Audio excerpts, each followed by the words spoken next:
brother he told me, roll with the punches. oh yeah, Don't be such a wimp. I guess the old saying is, Oh yeah, you got to play the game. with the cards you are dealt, that's it. Oh yeah, that's how it goes. That's how it is. Oh yeah.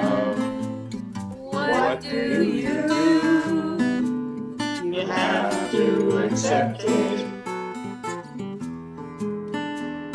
My mother had the same thing. Pass it down to me. Oh yeah. I'm not so grateful, but at least I'm happy. Oh yeah. So that's the way it goes. If I get crazier, let me know. That's how it goes. That's how it is. Oh yeah. What do you do? Have to accept it. Having friends is so important. I'm happier than I used to be. The more we stay involved, the better we're gonna feel. Take a look at it. All of us get out alive. Oh no. Gonna do what I wanna do. Gonna take my time. Oh yeah. It's in your face each morning. There's no reason to fight. That's how it goes. That's how it is. Oh yeah. What do you do?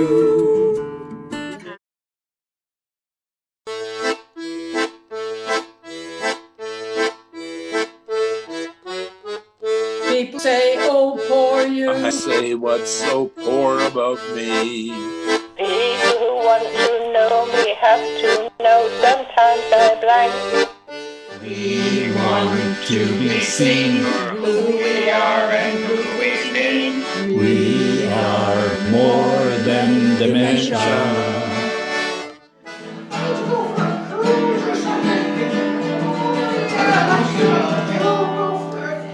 You gotta think, no, I'm going to do this and that, and if you don't make it, well, you've gotta have something to look forward to.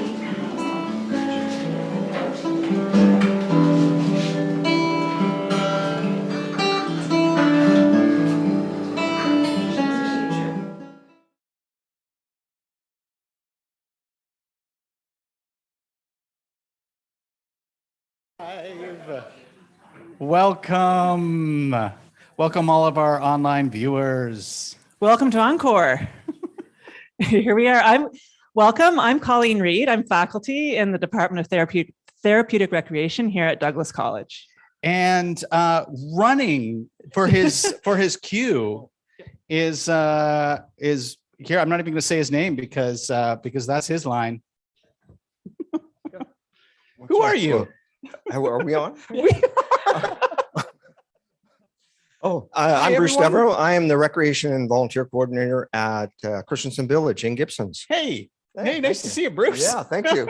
I didn't realize. And my name is Chad Hershler. I'm the Executive Director of the Art Farm. I'm also one of the 3 co-leads of the Racing the Curtain project. And we are so thrilled and excited to have you all here online with us, live streaming from all around the world. That's pretty incredible. And to be in person here with a audience. Yes. Hello. Hello. Woo, woo. Hey, that's good, pretty what an awesome audience. too. But we are not just live streaming from one location. Oh, no. We are also live streaming from the Art Farm. Hello. Yes, hello, Art Farm. everybody. Woo. We are here and yes, also running for our Qs as well. So we're very excited to see what the day is going to bring. And Yeah. that's right. Us too. So things are changing by the second, and I'm just gonna pass it back to you and let us know. Should I do the land acknowledgement now? Not quite, but just quickly before we get into that, just how did the day go yesterday, Sandy? How did it, I was there, but I want to know how it went for you. Yeah. So thanks for asking, Chad. So yesterday we were here at the art farm and it was a beautiful sunny day. And we woke up this morning to a monsoon. So day by day things change. And so and then during the amazing talk panel or with the research team, along came the mighty trickster, and I have just a little puppet of him. The trickster is everywhere and loves electronics, and he loves pulling alarm bells. So from what I understand, Colleen, you said that it was the first time in 12 years during your talk that the alarms went off at Douglas College. Yes, it was the first time in 12 years. Yeah. Fire alarm. With the fire alarm. So I find with electronics that we are sort of in the mighty power of the trickster. But before we begin into that story, maybe I'll throw it back to Chad.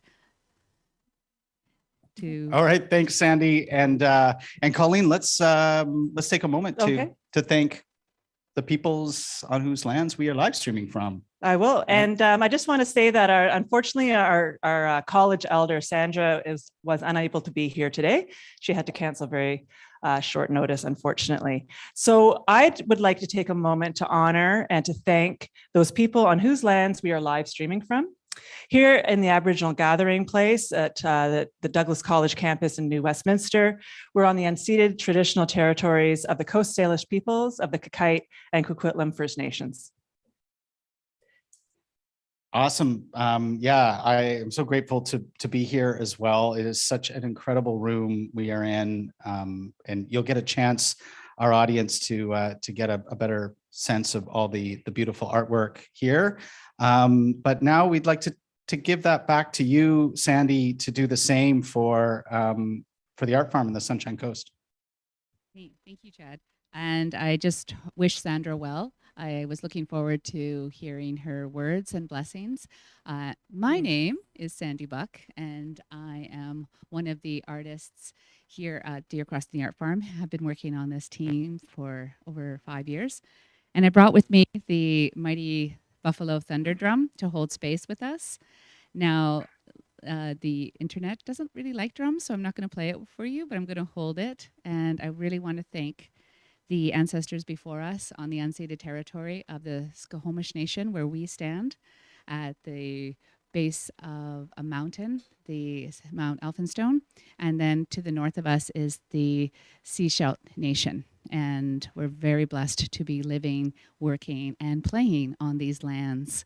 And again, back to our little friend, the trickster, he is going to stay at bay, hopefully, as our day ensues. Thank you so much. And I also really want to acknowledge all the ancestors that are in the room with us, as well as those people that we have seen in the videos that are no longer. They have moved on into another world. And we're so honored by the words that have been left behind and the songs that they have sung. Their energy and beauty will ripple out forever into the cosmos. Thanks. Thanks, Sandy. That's beautiful, and I agree. I want to acknowledge that I think the trickster's already shown up today because the live stream began and Bruce was in the bathroom while it started. We had the fire alarm yesterday. Bruce in the bathroom today. Hopefully it doesn't better. Okay. All right. So why are we here and what are we doing? Bruce, please tell me what's up. What's going on? Very simply, we're here to share and celebrate what has happened over the last 5 years and what we have learned and created as a team of the Raising the Curtain project. Nice. So 5 years of raising the curtain. And I would assume that there are some people here and some people online who really have no idea what we mean when we say raising the curtain. So I'm going to hand that one to Colleen. What's raising the curtain? So our project is called Raising the Curtain on the Lived Experience of Dementia. And it's a research project where we're using community engaged arts practices to really better understand and explore the lived experiences of dementia. We have a strong participatory and social justice orientation in our work. And for the last 5 years, we've integrated research and art making.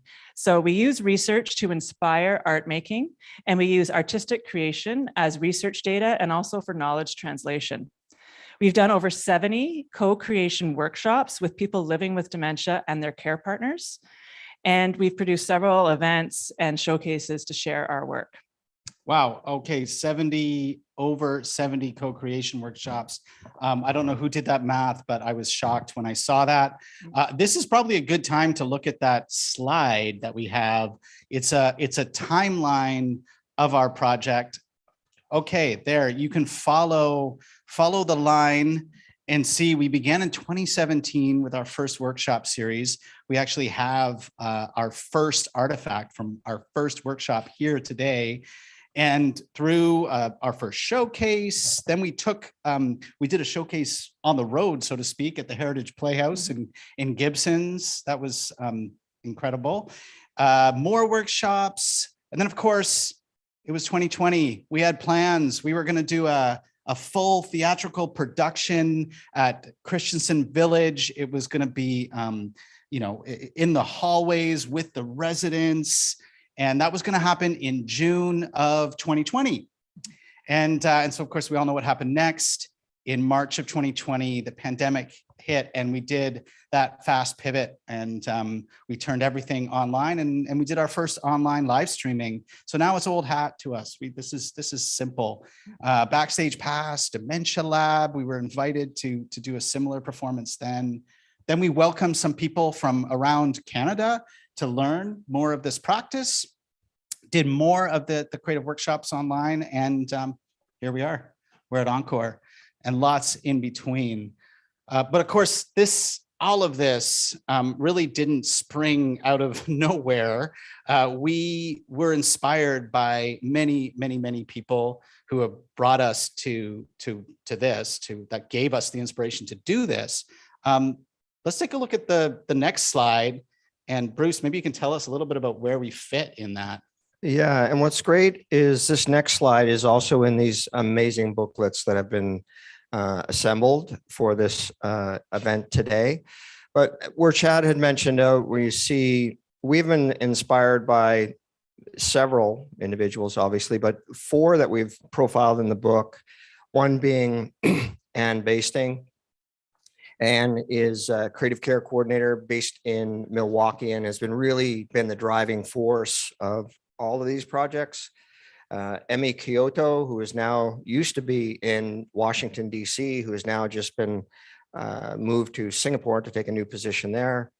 Magdalena Schramberger, who is in Scotland, and Kate Swafer, whose work in Australia and globally is incredible. So these 4 women were really powerful forces in guiding our work throughout these 5 years.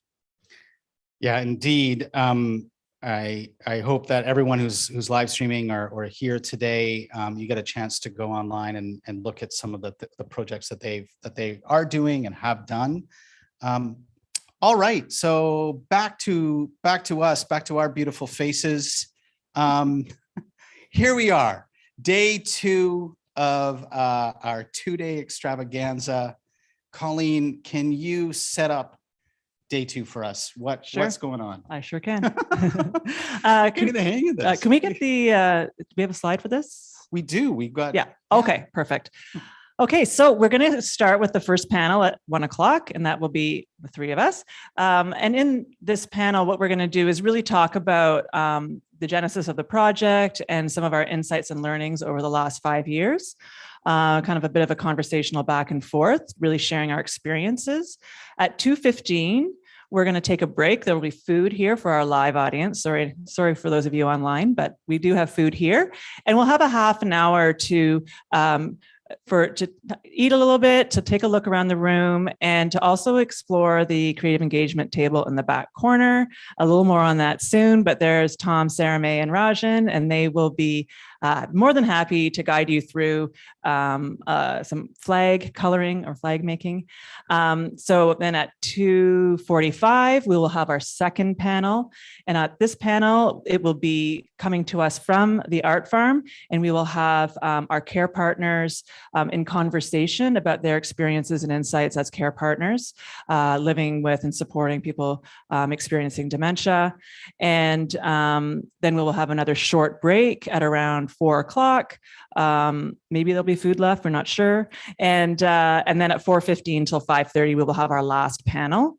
And this is where it will be a panel between our location and the Art Farm, a conversation again about how collaborative research and co-creation come together. So really what is happening at that intersection, and an exploration of the practice that we've been kind of working on and developing over the last 5 years.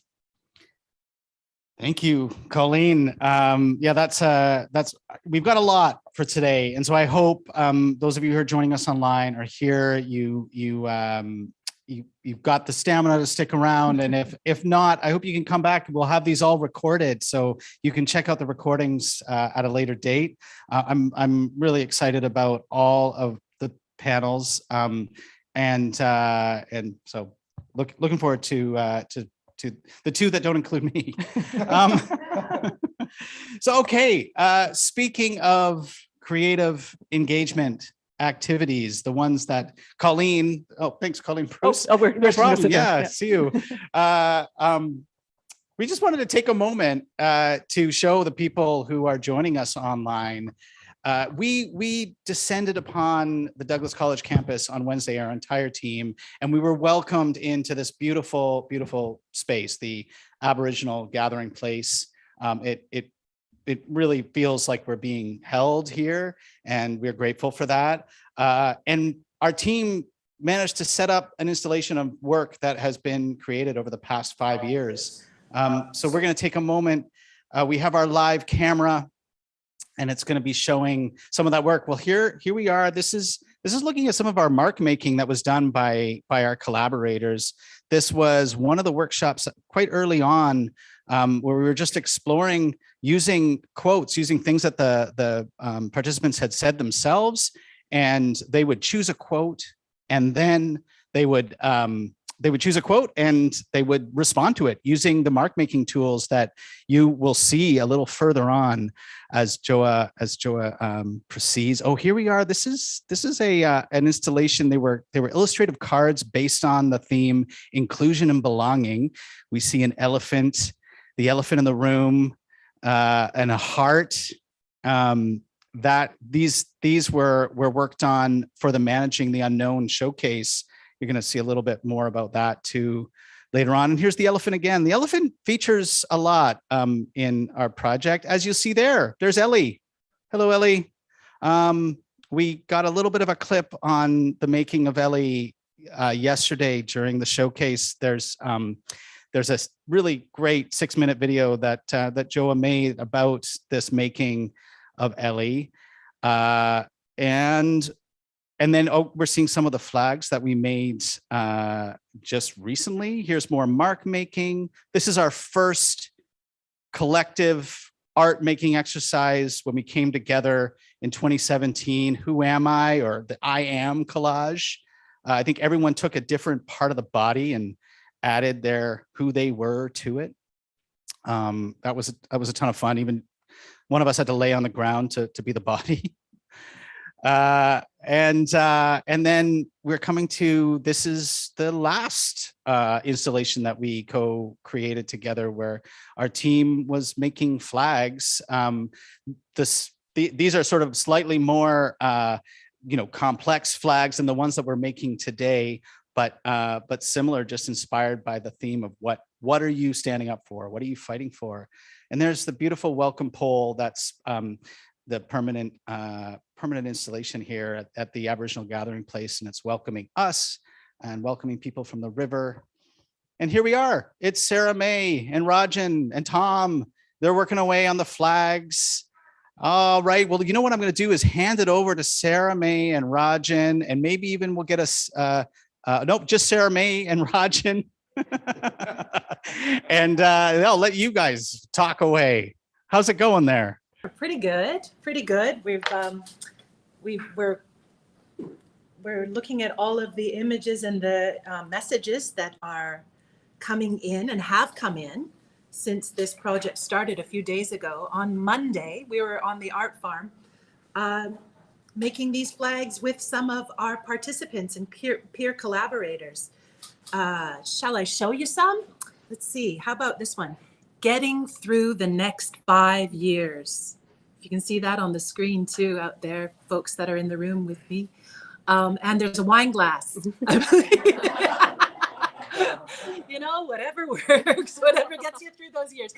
Just kidding. That was a real fun answer to the question. What's your passion? Or what gets you going? So also this one here, helping anybody who needs help. I remember Sadie said that the other day. You see some hands coming in to help. And over on the end, we have honesty. And that was voiced by Sadie and Margaret Gabriel there on the farm, talking about what's important to you, honesty. So folks listening over the airwaves or here in the room, if you can think about these questions too, what's your passion? What are you fighting for? Before we give it back to Chad, Sarah May, what are you working on? What is your passion and what are you fighting for? Well, I'm busy working on this one, strength in community. And a little picture of people standing in a circle, as we often did in Raising the Curtain. And then in this case, holding hands. It's lovely. Yeah, how about you, Rajan? What do you got? I have made a sunflower and a little insect, and I'm fighting for our world because it needs help right now. Well, thanks for checking in with us, Chad. And here. Oh, well, thank you. Yeah, we're looking forward. We will check in with Rajan and Sarah May at the beginning of our next panel. But now we are going to be turning the attention over to one of our peers, one of our team members who has been working with us on Raising the Curtain, and Julia, who is going to be officially introducing the first panel. So thank you, everyone, and I'll see you in like 2 minutes.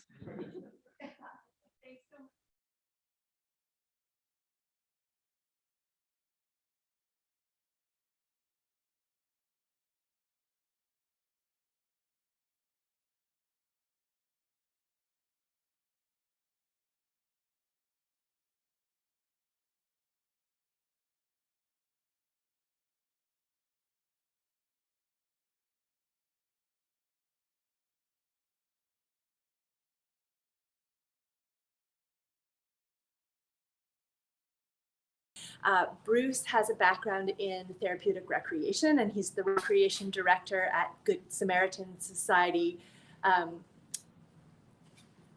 Christensen Village, sorry, sudden blank, Christensen Village, and Chad Hershler. Chad is the director of the Imagination Network at Deer Crossing the Art Farm, which is the umbrella organization which hosts or holds Raising the Curtain. And Colleen Reid is our third project lead, and Colleen is a faculty member here at Douglas College in the Department of Therapeutic Recreation. So they're going to talk to you today about the process of this project, how they came together 6 years ago to establish the project. They're going to reflect on what some of their experiences are, and then they're going to tell us where we go next. So I'll turn it over to you now, Chad, Bruce, and Colleen. Thank you so much.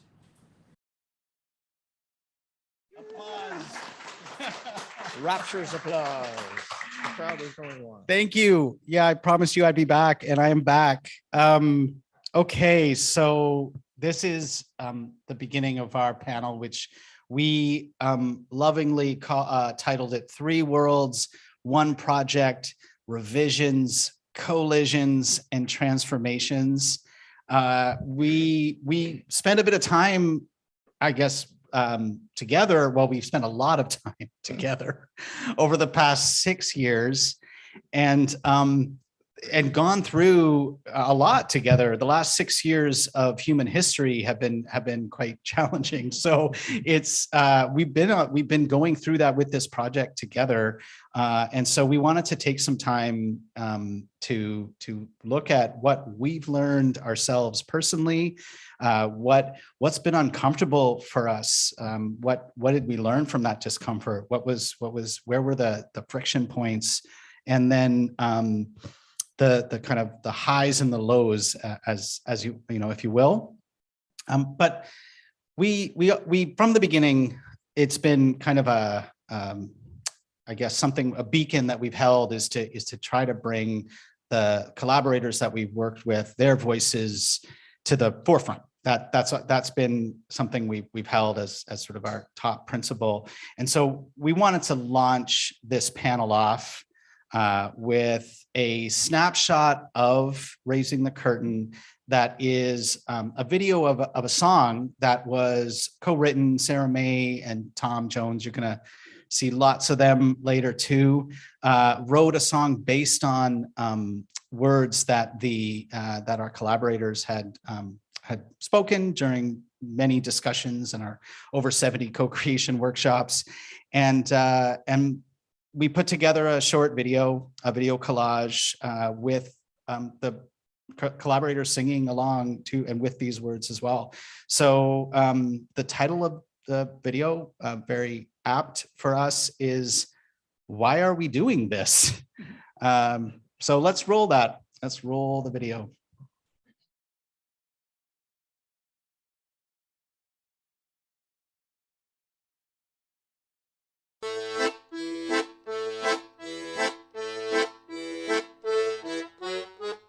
People say, oh, poor you. I say, what's so poor about me? People who want to know me have to know sometimes I blank. It's the only life I've got. I don't want to sit and moan. I am more at ease. I'm almost happier than I was. Why are we doing this? Sharing our experience Of living our lives with dementia. We want to be seen for who we are and who we've been. We are more than dementia.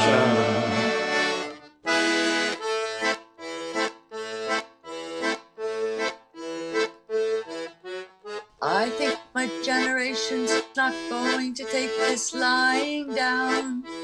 Love is at the center. That we use it, that we learn.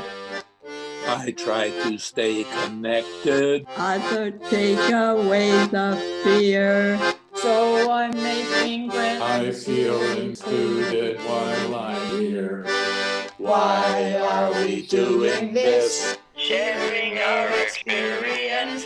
Of living our lives with dementia.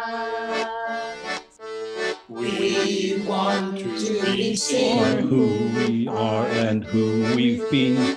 We are more than dementia.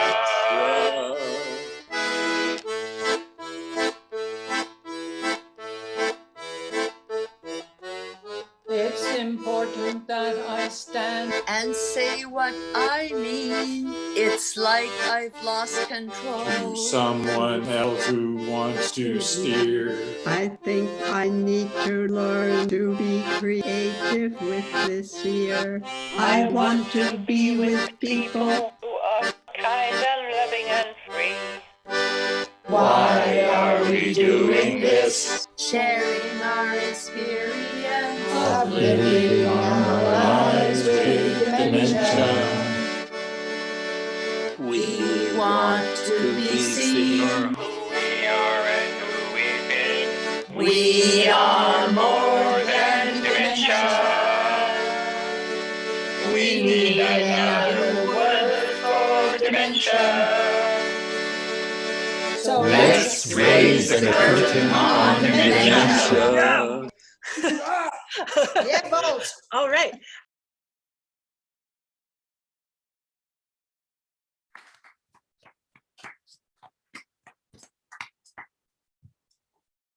Thank you. I love that video. I love that song. As you can see, that was, we produced that in 2020, a few years ago.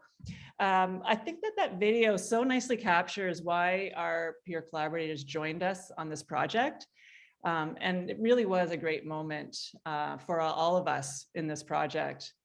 When Chad, Bruce, and I came together to talk about the idea of partnering on a project way back in 2016, we were really driven by, as Chad mentioned earlier, our desire to really profile and hear the voices of people living with dementia. But as we were in our early meetings, we also talked about the problem facing people who are living with dementia. We recognize that there's a wicked problem in place. And a wicked problem is a societal problem that is held in place, it's highly complex, and it seems unsolvable at times. So as we were discussing this wicked problem, we discussed how as a society, we view and treat aging and dementia, the systems that have been put in place to take care of our aging population, the low valuation that's put on care work, and the stigmatized media images of aging and dementia that surround us and instill fear and dread. So as project co-leads, our intuition was that to address this wicked problem, we really needed to shift our perceptions of dementia and to move from stigma, fear, and despair to growth, opportunity, and finding moments of hopefulness. In our project, in Raising the Curtain, we realized that we really needed to take a systems approach, which is a multi-layered, multi-stakeholder, interdisciplinary approach to address this wicked problem. And that really to address the problem, we needed to think of it from three different perspectives or on three levels. If I could just get that slide up. Perfect. So we really envisioned it from the level of personal transformation at the individual level. So at the bottom part of that triangle. And then at the more relational change level at the community level. And then finally a systems change at the more societal level. So really, we saw these layers or levels of change as interconnected and essential to one another. So this framing has been really important to our work, and we're using this framing to now start to think about how we're sharing and reflecting back on our experiences with the project. So I'll hand it over to Bruce to kick us off. Yeah, just so for people that have come in just at around 1 o'clock, the Raising the Curtain project, as Chad had mentioned in the beginning, started in 2017, basically ending today, which is amazing to me. 5 years from 2017 to March 2020. We did it within the physical space of Christensen Village in Gibsons, basically meeting there every Monday through the seasons. And then in March of 2020, we made that shift to the virtual space. Closer. So we made the shift to the virtual space, online Zooms and such as we're doing today, like a bit of a hybrid. So, and as Chad has also mentioned, we were looking at what is the lived experience of dementia from the perspectives, the ideas, and the creativity of the people that are living with it.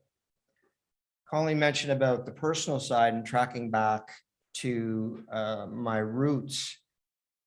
I was a graduate actually of Douglas College. I graduated many years ago here. And my mantra when I graduated was that I would never work with aging populations, never. I was working with adaptive skiing, adaptive ski racers, adaptive windsurfing. As a provincial sport coordinator for BC Wheelchair Sports, so wheelchair racing, all sort of high risk, high energy sports. There was no way you're going to have me work with elders or seniors in the community. And I had this one manager who just harassed me and asked me to come and work one weekend at this care center. And I said I would. I worked that one weekend. Something happened during that shift. It forever changed the course of my career. I instantly went from adaptive sports to working with aging populations. And I didn't regret that I made that shift. But what I did regret was that I didn't have the ability at the time, and my frustration, to have people see the value and the potential of aging populations, or somebody that aging conditions or with a dementia. So I knew that there was huge value and potential with working within this population group. And if I could get that slide up that shows the poem. There we are. Oh. We're going through time. No, it's the one before that, I think. No, one before that. There it is. So one day at Christensen Village, many years ago, I was using this actual recorder, handheld recorder. And this is a story about Duncan and Doreen. And Duncan and Doreen were married for 50 years. They were adventurers, they were travelers, they were photographers, they were theater actors. Duncan had developed Alzheimer's and it was progressing quite quickly. And Doreen came in one day, and this is sort of the copy from the inside of a book that Duncan wrote for Doreen in Easter of 1965. So I had the recorder, so I said, let's see if Duncan can read this. And she said, oh no, it's not possible. He can't read this. He hasn't put together a sentence in years. So I said, let's just see. So with this actual recorder, I just put it on and I waited and I waited. And then this happened, the audio recording.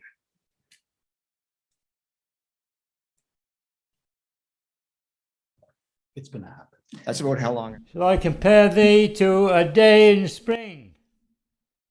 Thou art more sunny and more variegate. Sometime the snows forbid the birds to sing, and icicles a chilly prison makes. Or clouds and rain and mist confuse the scene, and torrents from the hills sweep all away. Then Soul himself restores to life the green, and gilds the blossom with a vital spray. So after absence will thy presence make a path of roses in a field of weeds, and homing birds will trill for thy dear sake a hymn of welcome where thy footstep leads. So long as spring brings life, with every year my heart renewed will hope instead of fear.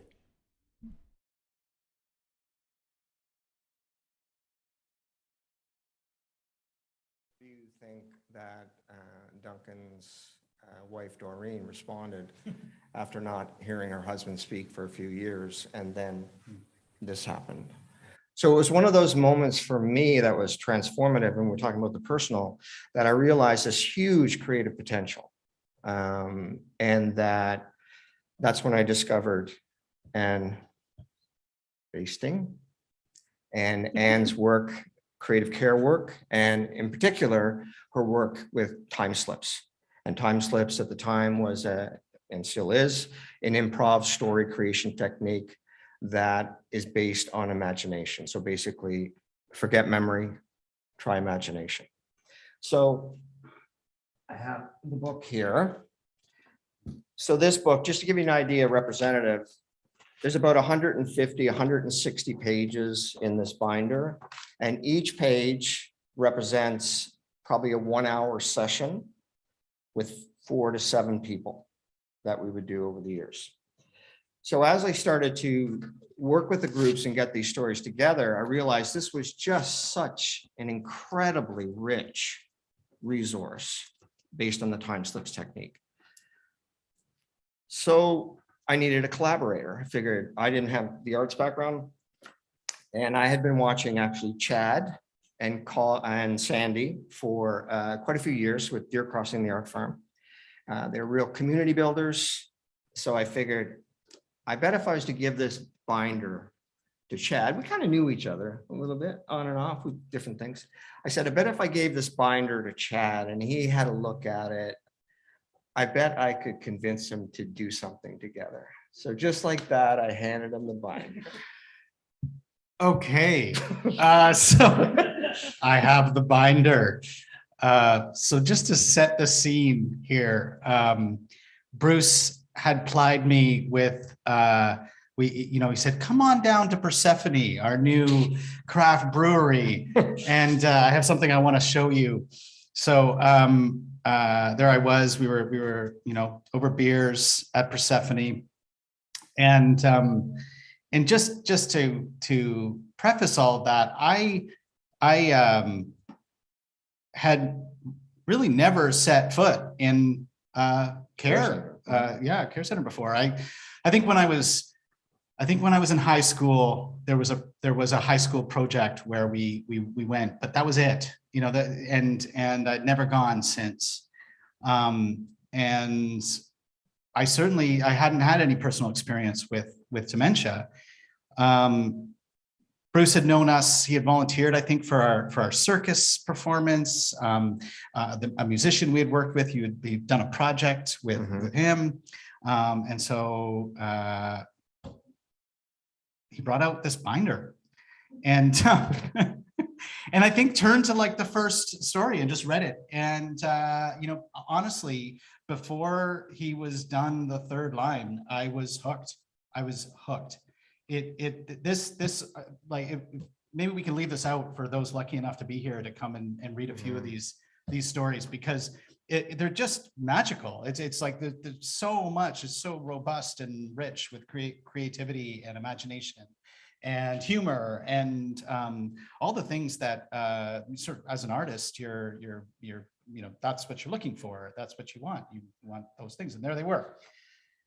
So So Bruce said, well, what can we do? I said, well, what do you want to do? And I think the words you said were you just wanted the community to see this. You wanted more people to really have a chance to witness, and like I had, the power of this, and that somehow would ripple out. So I went back to Sandy and several other collaborators at the art farm, shared this with them, and everyone was on board right away. Basically everyone said, well, what can we do? We can adapt these. That's what we can do. We can adapt them and share them. We'll put them into sort of live performing arts, or we'll create installations or sculptures or something like that. And then we went down to try to figure out kind of how we would do that, how we would resource it. And there was a local art crawl on the Sunshine Coast that takes place now every year in October. And we said, well, let's just piggyback on that. We will make Christensen Village a studio that people have to, they'll be, if they want to come, they'll be forced to come to Christensen Village. And so we were fortunate enough to get, not a lot of funding. It was really just a little bit to kind of to seed this, but it gave us enough to take. We ended up choosing 4 stories. We worked over a period of 3 weeks adapting those. We ended up doing some of the performances in the cottages. So at Christensen Village, they have cottages that are designated for people living with the experience of dementia, and some other activities were taking place in the activity room. Now, sort of my moment of transformation, and what really, I think, inspired me to continue to do this work. I mean, I was obviously already inspired, but when you do a project, sometimes that project sort of it grows, it explodes into the world, and then you're like, okay, I'm done. I'm done with that. But this I was very inspired to continue doing it, and so I'll just share a real quick story. It looks like we're already at this slide. So this is a photo of us setting up our circus tent in the grassy yard that's just outside the activity room at Christensen Village. And if we just go to the next slide, I think it shows, there we go. So that's kind of the view from the tent towards the home. So we were right opposite people's apartments. Those are apartments for assisted living, I believe. Mm-hmm. And so it was a flurry of activity for us to get ready. And so one of the centers was this tent. We're getting ready, sweating, get everything up. And at one point I look up to the second floor. So just outside of this picture, and I see a woman I don't recognize. I haven't seen her yet. And she is standing at the window with her arms crossed, and just looking very stern, kind of giving me a bit of, like the school teacher or principal, a bit of vibe, and just shaking her head. She was like, oh, no. And she was up on the second window there, like of the red part, right up a bit higher. That's right. Yeah. Just staring down. Yeah, staring down. And so I think I might have mentioned this to Bruce. He said, oh yeah. That's Roma. And we had one of the community members who lives there who was participating, and she overheard, and she said, oh yeah, I'm going to talk to Roma. Right. So this was Irene, who some of you may have met online yesterday. And Irene said, I'm going to talk to Roma. So she goes, Roma's coming down every day at the meals and complaining about the dirty laundry that's hanging outside her window. Yeah. And, what is this stuff? What's it for? Why are we doing this? All the questions we ask, frankly. And Irene says to Roma, you know what? You have got to stop complaining. If you are only allowed to complain if you come and at least try this out. So Roma said, okay, I will come and try it out. And I think it might have been our opening night. And so, there was extra incentive. I think we had some wine and cheese and all those things. So Roma decided to come down and check it out. And you could sort of sense the energy as she walked in the room. But then it was like within, I'd say, a half an hour, it was almost like a 180-degree turn. And Roma was laughing and loving the kind of interaction that was happening in the room, enjoying the wine and cheese and the conversation, and promising that she was going to come the next day to when we actually did the art crawl. Mm-hmm. And then she came to the art crawl the next day and was there the entire day, helping people, leading them to and fro. And at the end, we were reflecting with Roma about it, and she was, again, basically became one of our biggest fans. And she said, I don't know how long she'd been living at Christensen Village. Several years. She'd been living at Christensen Village. Mm-hmm. And she said, I have never been to the cottages. I never set foot there, so like 100 meters, probably less from where she lives.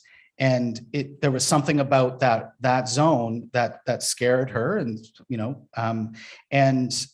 just the simple fact of us saying, hey, let's go, we're going to sing some songs and put on a little show. She came and she was really grateful that she had kind of cross-pollinated for that moment. And that was kind of it. It solidified for me. I realized, okay, there is a lot of power in just creating these moments, these I guess excuses for cross-pollinating. Yes. Oh yeah. Let's keep going. The slides, I forgot. So there we are, setting up the dirty laundry. Yeah.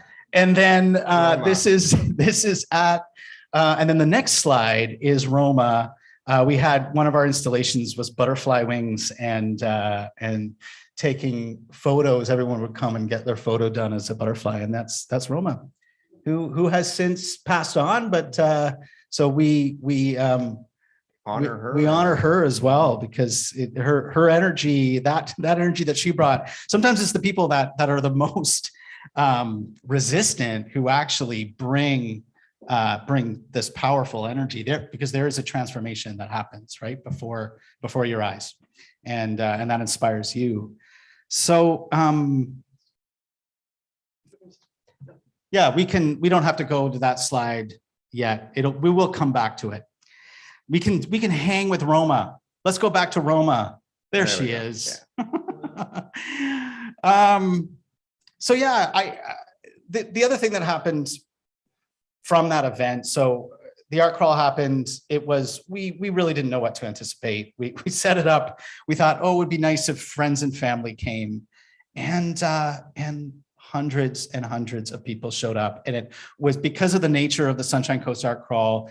People kind of text each other, during it. Oh, you got to go check out this, like Studio 68 or whatever. And people, through the course of the weekend, were texting people to come and check out Christensen Village. So there was just so much vibrancy in a space that, as Anne Basting would describe it, it sometimes, care centers or campuses of care can feel like what does she say? Like a space, like a dropped in from outer space. Yeah, it's just like silo that's landed, and there it was really alive. There's so many other anecdotal stories from that weekend. I can't get into them all, but both Bruce and I were amazed, and everyone else who was involved, by the response from the community.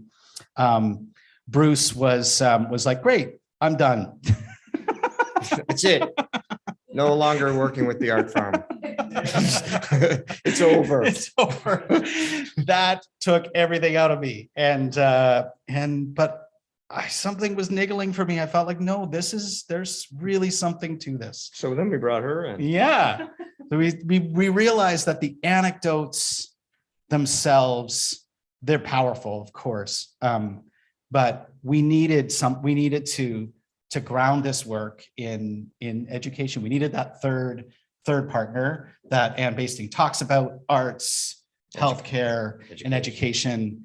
And I can't even remember, Colleen, how we met. I can't remember, but I feel like there was a series of people who somehow connected us. It was through a practicum student from my program who was doing her practicum with Bruce. And I think you were just having this conversation, and then she said, oh, why don't you connect with Colleen? And so then we had coffee, right? Yeah, a coffee that lasted 6 years. Yeah, a 6-year-long coffee. And definitely not decaf. No, definitely not. Yeah, so that was around 2016, and we met, and then I was really intrigued with what they had done, and heard about the art crawl and other, and learned for the first time about time slips and Basting's work, and really was intrigued that this was all going on in the Sunshine Coast, and I hadn't known about it, hadn't heard about it. And I had a student who had been working with Bruce, so we continued to meet and talk about the idea of applying for research funding. And so we recognized pretty early on that the Vancouver Foundation would be a great funding source for us, because they are interested in more community-based approaches to research. They're really interested in research that connects academia with community and has a partnership model, so that it's the approach is that you have to apply with an academic partner and a community partner. And that there's really meaningful involvement from community and projects. And so we kind of thought, okay, this is what we're going to go for. But we had some time to develop the proposal. And it took us almost a year to write the proposal, around 9-10 months. It took us almost 6 months to come up with the research question. We were back and forth, debating what this was really about. And we really did land on really just wanting to hear the voices of people living with dementia, and also really wanting to really believing that our approach, our kind of participatory approach, would be part of the solution and kind of unsettling the wicked problem that I was kind of referring to earlier. But for me, this was my first time really thinking about community arts in any way. So this is all like really, really new.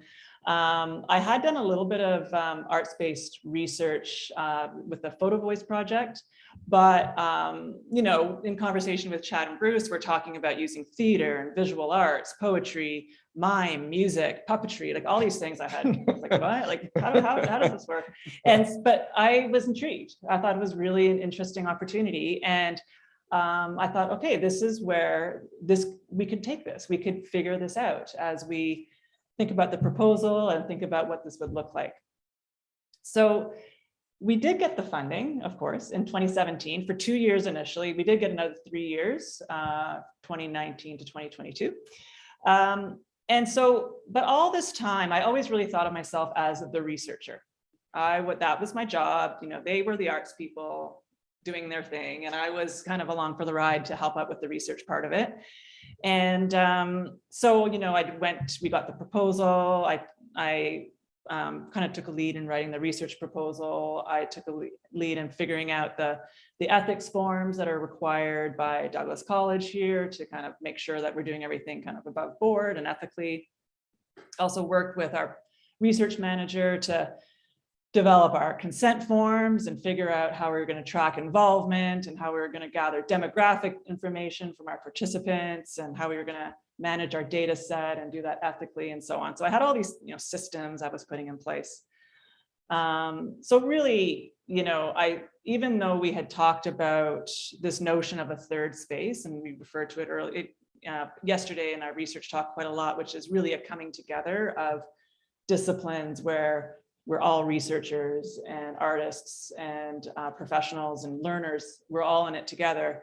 I think for quite a while, I really saw myself pretty clearly as a researcher. But then, you know, we dove into the work in the fall of 2017, once we had the funding in place and we'd gone through ethics. And I really learned very quickly that the work that we were embarking on was really messy and complicated. We had a big research team. You know, sometimes there were 14 of us, like trying to negotiate what our workshops were going to look like. Researchers, artists, and healthcare professionals really have different terminologies. We live in different worlds. We have different frames of reference. For me as a researcher, working in a fluid and emergent artistic process was really not, to be honest, super comfortable. It was, you know, research is kind of, you know, you have a process and you follow it, and it's pretty narrowly defined, and it's typically quite linear. So this was not that, right? I was learning pretty quickly. Now in retrospect, we can definitely say that there were moments of collision, back to our title of this panel, in those early few months. But for me, I think the pivotal moment of my own personal transformation within the project was in around November or so of the fall, where we had already had a number of workshops. We'd done poetry, we'd done visual arts, we'd done the collage, as you see, a few other ones. And we decided we were going to do music making. And here's where I saw I really witnessed in my own way in that moment how the arts and research and healthcare, our kind of partnership could really come together in a seamless way.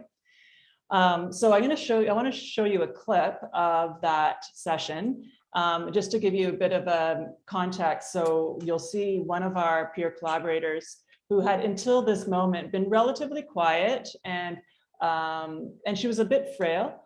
And you'll just see her in this moment, in this music making session. And this is where it all came together for me. What do you try? Do you want something a little more upbeat? Or do you want it moody? I'm more for this quiet, yeah, almost meditating. Okay.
Yeah,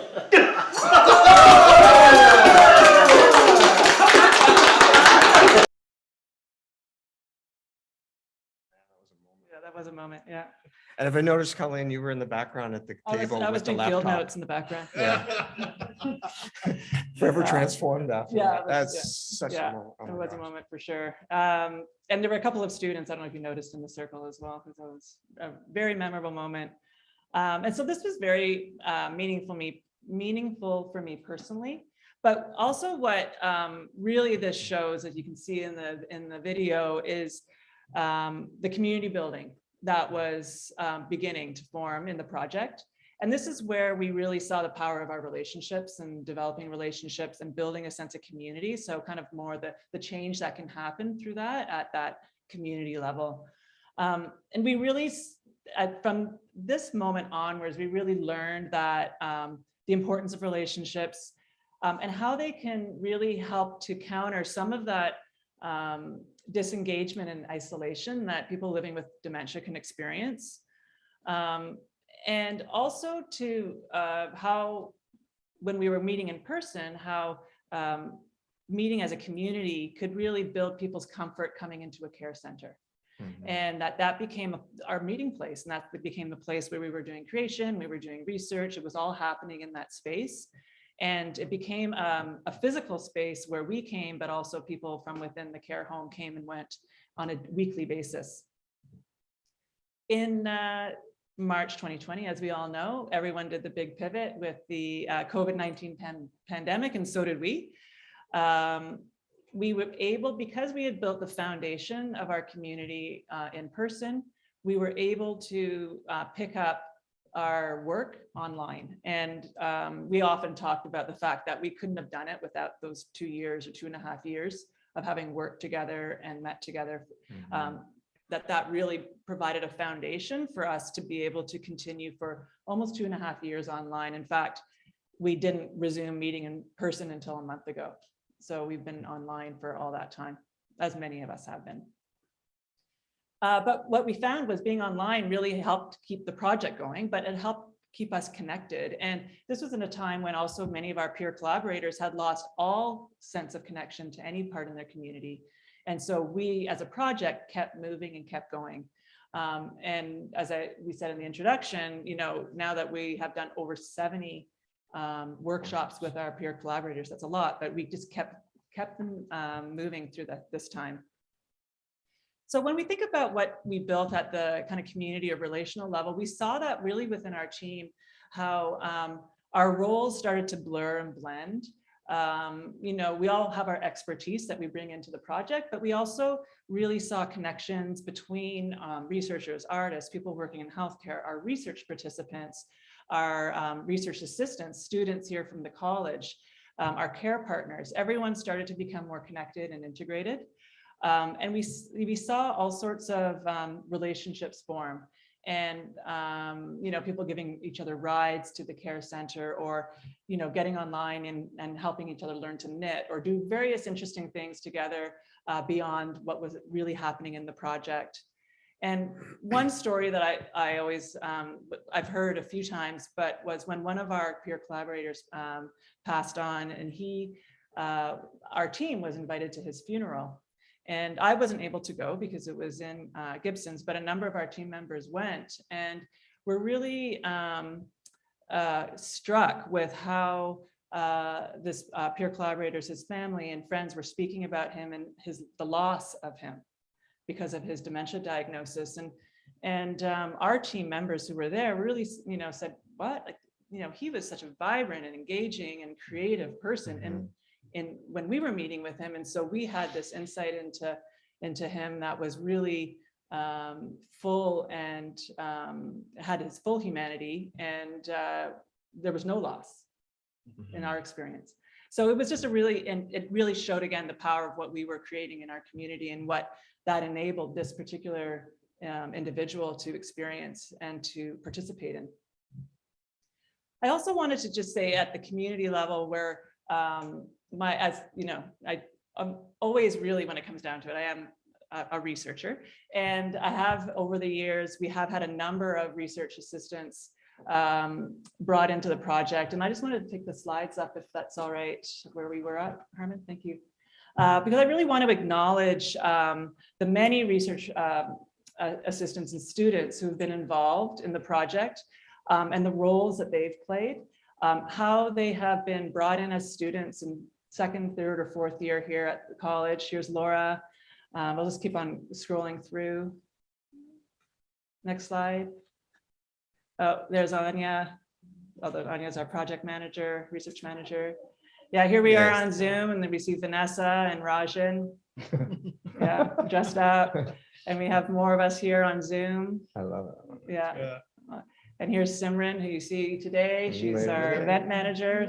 And we also have Lindsay in the back. We have Rajan is here, and Anna's out, and Anna and Taylor are both here. Anyway, I just really want to, for one, thank our research assistants for stepping into the project, but to also acknowledge what a role they've played and what has been created with their involvement. They've taken on multiple roles. They often have started out as researchers, collecting data, learning how to do that, doing some analysis, doing some literature reviews for us. Now they've stepped into facilitation, event planning, co-authoring with us, providing peer support. I've also had research assistants, providing training and orientation for new research assistants coming in. So there's been a real support network and community built between our researchers, which has been really amazing to see. So really, our research assistants have been contributing members and integral to the community we've built in this project. So I just wanted to. Yeah. Yes. Rah, rah. I'm going to hand it back to you. Yeah. So, all right. How's everyone doing? This is our long form podcast here that we're doing. I'm really enjoying this. So thank you for indulging us and giving us this opportunity to dive in and share some of these nuggets and stories. So we are at that relational stage, like Colleen mentioned, and relational community, that sort of transformation, and how we started to see that happen within our team with our RAs. There were some, really, you see that with any group, but just some interesting relationships that started to form that were surprising between us and our collaborators, all of that. So there was those transformations, and then there were some surprising outcomes for the project that were within our community, sort of geographic community of the Sunshine Coast, of Gibsons. And one of them, which I'll share with you now, which sort of just recently emerged, is the Inside Outside project. You can see the slide of that. So this project, it is sort of the seed of the Inside Outside project, which I'll describe to you in a moment. The seed comes from one of our community members, Silas White, who was a big Raising the Curtain fan. He came to quite a few of our showcases and events, and was always very supportive, and I think quite moved by what happened. And he was also, I think, keenly aware of the power of the kind of practice that we had started to develop, the practice of really just focusing on relationships and being and that kind of emergent, iterative way that we were working together. And so he has a passion for people who are homeless in our community, and he decided that he would seek some funding to do a project inspired by Raising the Curtain that was about bringing the voices of people who are homeless forward. So very similarly, just the notion that a lot of projects, a lot of research and work goes into both people living with dementia and people who are homeless, but in a lot of cases, the voices of those people are kind of in the background. And so Silas wanted to see something different. So he was successful with that funding. And so just over the last 8 to 9 months, we went through a very similar process. So if we just keep scrolling forward in the slides here, you know, we reached out to the community. We tried to find people who either were experiencing homelessness or were at risk of homelessness, or you know, the housing insecurity, which is a really big thing on the Sunshine Coast. And then we brought people together and started having these conversations and having workshops together. It was multi-generational, so there were some people who brought their children, which was, you know, a big thing for us to and we occupied this was actually an empty storefront at the Sunnycrest Mall in Gibsons, and this is a mall that we've worked with before. In fact, we did a project right after the art crawl where we did a similar thing, and we took it over. There were 2 curators who were people living with the experience of homelessness, and then multiple other collaborators. And they curated the exhibit. We helped to facilitate that, but it really was their exhibit and their work. So, you know, that surprised us. We didn't expect that this work would then lead to that. So yeah. It's just like into the broader community. Yeah, right? kept exactly. Things started to evolve out into, you know, from our little pod to the broader community, which, yeah. And I think what Chad just mentioned, and Chad and Colleen both mentioned, that Raising the Curtain was really about building relationships. And I'm the healthcare part of the team, healthcare, arts, education. So from 2017 to March 2020, we were in the physical space of Christensen Village. And when COVID hit, everybody knows what happened in around that, especially in and around the world of care centers. The doors closed, became more restrictive, and it was difficult to build those relationships. So approach that I moved forward with, I figured, okay, I turned to podcasting. So I created a podcast, and the podcast is called The Creatively Engaging. It's about the thought leaders and the storytellers that are changing and reimagining how we view our community. So one of the first projects with that, I was thinking, okay, how can I use this as a tool to expand out into the broader community? Was a project I called Gail's project. And Gail has MS, and we'll hold that, I'll just hold it on that slide for a second there. I'll go. So Gail has MS. This isn't Gail, this is one of our staff, but Gail has MS, and she only has the use of this finger about that much. And you can barely see my finger move because that's all she could move it. She had a sensory control on her power chair that she would move and type, painstakingly type. And it could take hours to type one of her poems. So she amassed this large collection of poetry. We did an audio project, and Gail also had no voice because of MS. So she selected, though, 10 poems, and she selected 10 staff, eight staff, read a few more, but to be her voice for those specific poems. So we did this amazing audio project, and this is Devereux, our site manager of Christensen Village. So she was selected to read one of the poems, and along with several other staff.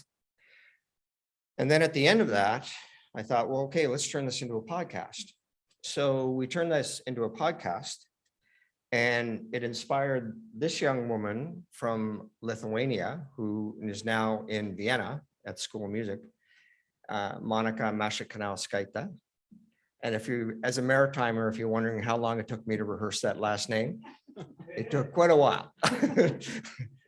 And so Monika, because Monika is a world caliber pianist. And when she heard the podcast and saw the tenacious creative skills of Gail, she was just so inspired. So maybe we could go to the next slide. So what she ended up doing was hosting a live concert for Gail and her friends at our care center from Lithuania. And then she did another one, which was even more amazing because it was her rehearsing her future pieces. And she said the only person that's ever seen her rehearse was her mother and her fiance. And she led us into her creative space. So it started to build this really wonderful community and relationship outside of just Christensen Village, and raise awareness. And just to let you know, if you happen to be in Gibson's on August 4th, Monica is going to be coming to do a concert at Christensen Village with her husband then, and they're also going to do a workshop in the community. So they are totally psyched on this whole project. They want to try and work with it, and it's inspired her greatly. Also through the podcast, what was really nice, I had the opportunity to have these relations by amazing guests that I was having. I've done 21 episodes. I've had like Terry Lake, our past health minister, Ashton Applewhite, the anti-ageism advocate out of New York City, and Basting, creative care leader, as we all know, Dr. Aaron Blythe, the family caregiver expert. And what been fascinating about all the relationships that I've developed with my guests has been their inspiring stories, but also the diverse viewpoints. And I think as we move into try and create systems change, like speaking to the health minister and speaking to him in a very open, honest way, like we should do this, we should close that. And he goes, no, and hearing some of his stuff that never made it into the podcast because he asked me not to put it in there, but it just gives you really interesting viewpoints of what could potentially work and how we can change the systems with this type of work. So it gave us those stories and viewpoints, but it also reinforced to me the power of this type of work that we're doing at the grassroots level to really create change. And by grassroots, I think our team really looked at it as, person to person, conversation to conversation, project by project, building networks like we are today, but also about embedding contribution and purpose into all the work. And I think that is a really, really crucial component of this. And that focused, consistent actions. There's times I'm sure all of us thought, oh my God, let's just pack this thing in, right? And especially at the time of COVID, because our funders were fantastic. The Vancouver Foundation, as one of the funders, they said, COVID's hit, it might go a couple months. Why don't you just stop the project and, pick it up? And we all know what would have happened if we stopped the project probably in March of 2020, we probably wouldn't be sitting here today, my guess. But I'll just say one more thing around the power of that grassroots approach that this team has taken is there's an overarching glue that's bonded it all together. There's the grassroots approach and they're like the stick and we have like the glue, right? We can go back one, maybe go back one. I'll just let you know. So that's Gail, and that was Monica Setter, my friend, the poet. An 85-year-old guy Gail. Who is... Gail passed shortly after this project happened, but it impacted her and her family greatly. It was pretty powerful. So if I could just go back briefly to the bit about the grassroots approach and all those components of our grassroots approach. For us, I think what it is, and my colleagues here will agree, is that the glue is, one, we see the power of collaboration, right? This couldn't have been done one entity doing it. The importance of, in a partnership, is trust, trust, and trust, and more trust, and trust.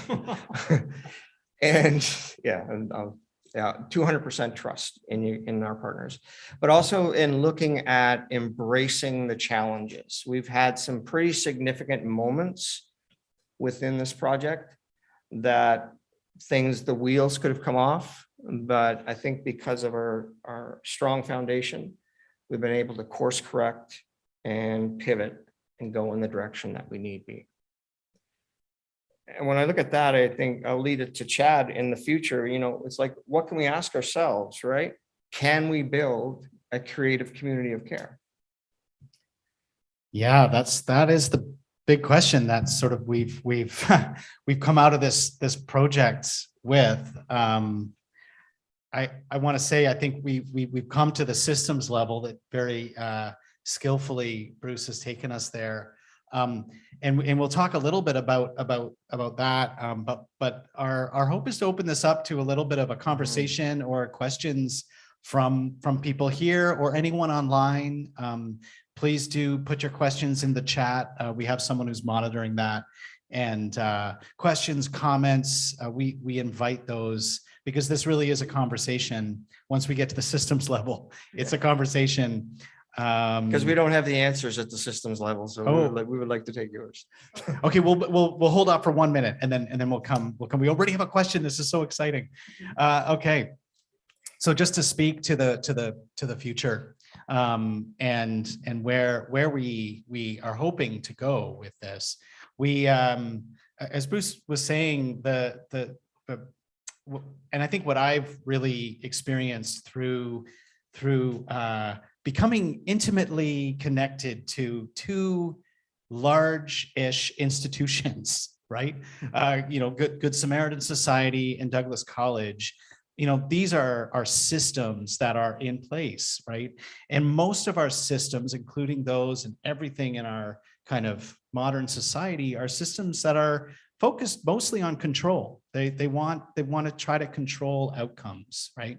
And that's there's a lot of benefit to that, but there's also we can see that there are some compromises through that, and what we've kind of begun to see is the power of an emergent practice, right? The power of how do you keep things alive? How do you keep without bringing too much of your own agenda, your own kind of need for a certain outcome, wherever you are positioned in the various systems, right? And this is just as much, just as important, I feel, for artists who engage in this work, or artists in general, frankly, is to bring that kind of commitment to the qualities that we've kind of identified, the qualities of curiosity and wonder and reciprocity and intention. And all of those qualities are only qualities that you can't impose those. You kind of have to live them. Yeah, you have to breathe them. And that can be challenging if you've got all this pressure coming from all different places to achieve a certain goal, to get a certain outcome, and so on. So we have been through this is part of our community building, has been projects with Emily Carr and their health design lab. And we did work with them with the Dementia Lab conference. I remember, yeah, with you, Myrna, yeah. And it was amazing to see the work, the very synergistic, very similar kind of desire for trying to bring things down to that level where we're building relationships. We're not kind of imposing a kind of outcome that we want. We're trying to create like space for this magic, that magic to happen. And so over the last year, we've been going through a similar process that Colleen, Bruce, and I went through 6 years ago, developing a proposal that we submitted to the College and Community Social Innovation Fund. COCOSIF is how the cool people say it, and that has been it's submitted. We'll find out in July whether we're successful with that. But either way, the goal or the dream is to experiment with this notion of an emergent creative care model. And where where we define emergent as all those things we've been talking about sort of the notion of relationship kind of guiding the practice. You have anything to add to that, Colleen?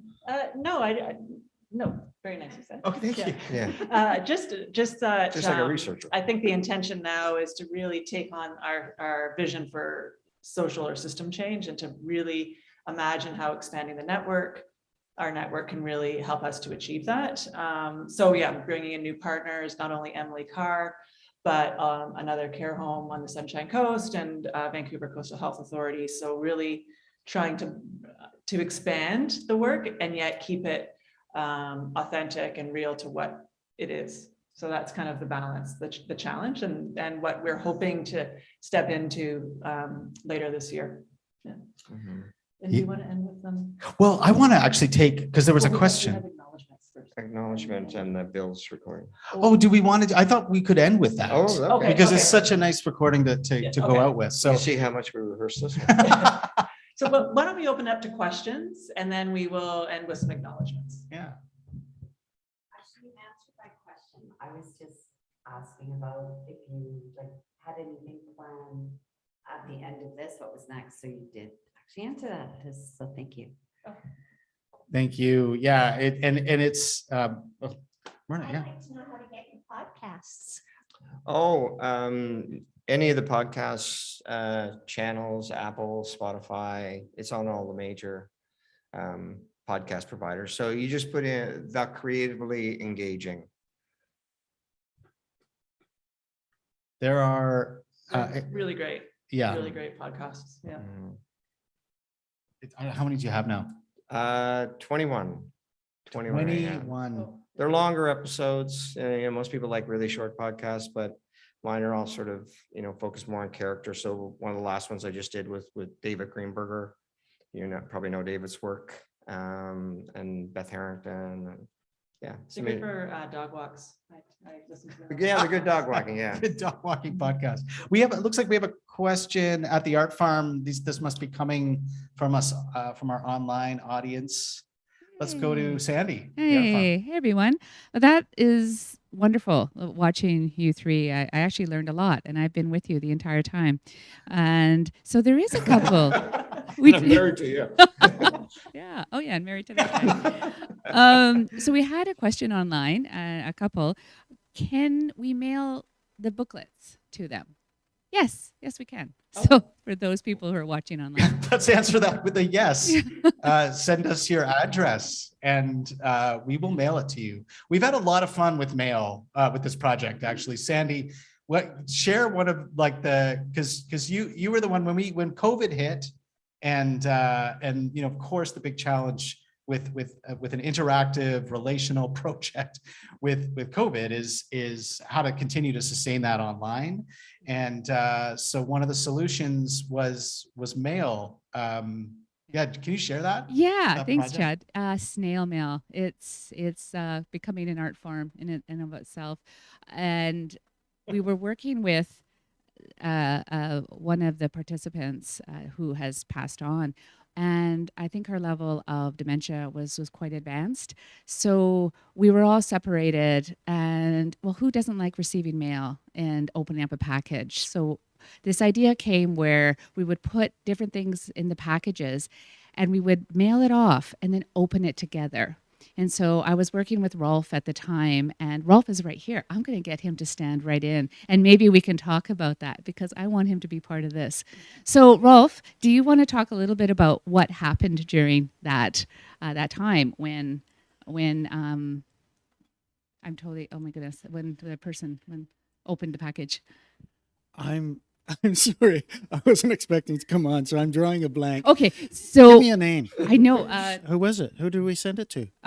It was Trouty. It was Trouty and Joyce and Joyce. Thank you. It was Joyce and Trouty all at the same time. Oh, And that's there's this right, that's picture of us. We have these things on our heads, Oh, there was and we're costume making bits and like fabric weird, and yeah. jewelry, and the idea was you don't have to know what this is. It might be obvious, but to make it whatever you wanted to do it, and just the creativity that was happening spontaneously in the moment. And the sillier we could get, the more open it would be. But just that marvelous moment of opening up a package. It's sort of like Christmas. Exactly. You don't know what's going to be in it.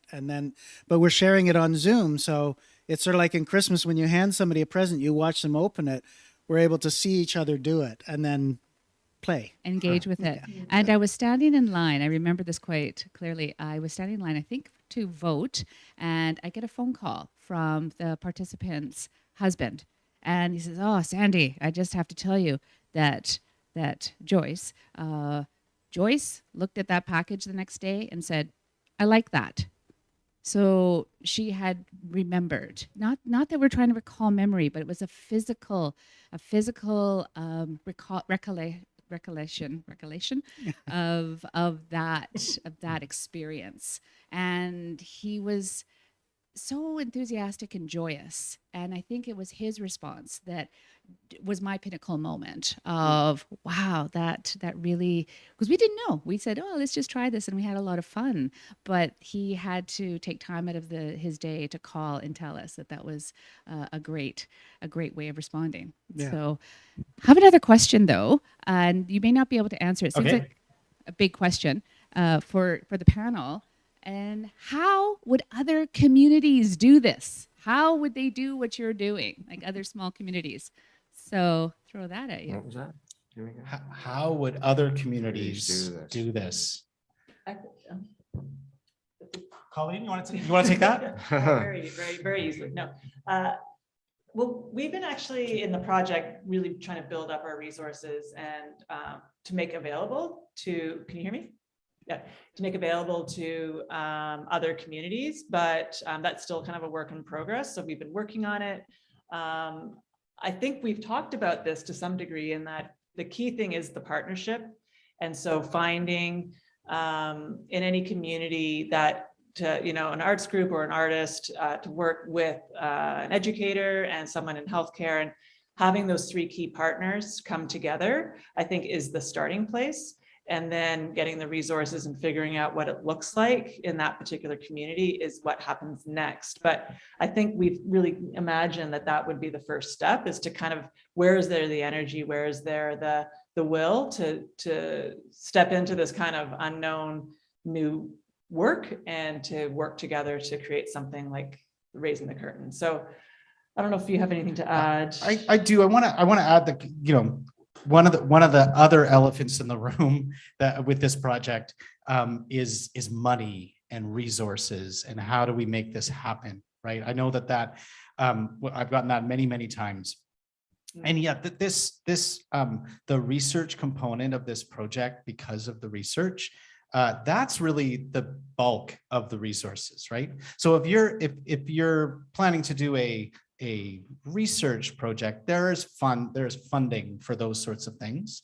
But in terms of the project, when we first initiated it when it was really just at the grassroots level, it's amazing what that will do. It's amazing what the inspiration will create, and where you will find the connections in your community. And Bruce, shout out to Bruce, because that's what Bruce has done from the beginning with this work, is as he's kind of relentlessly gone out into the community and just been like, hey, we should do this, we should do that, we should do this. Hey, do you want to do this? Do you want to do that?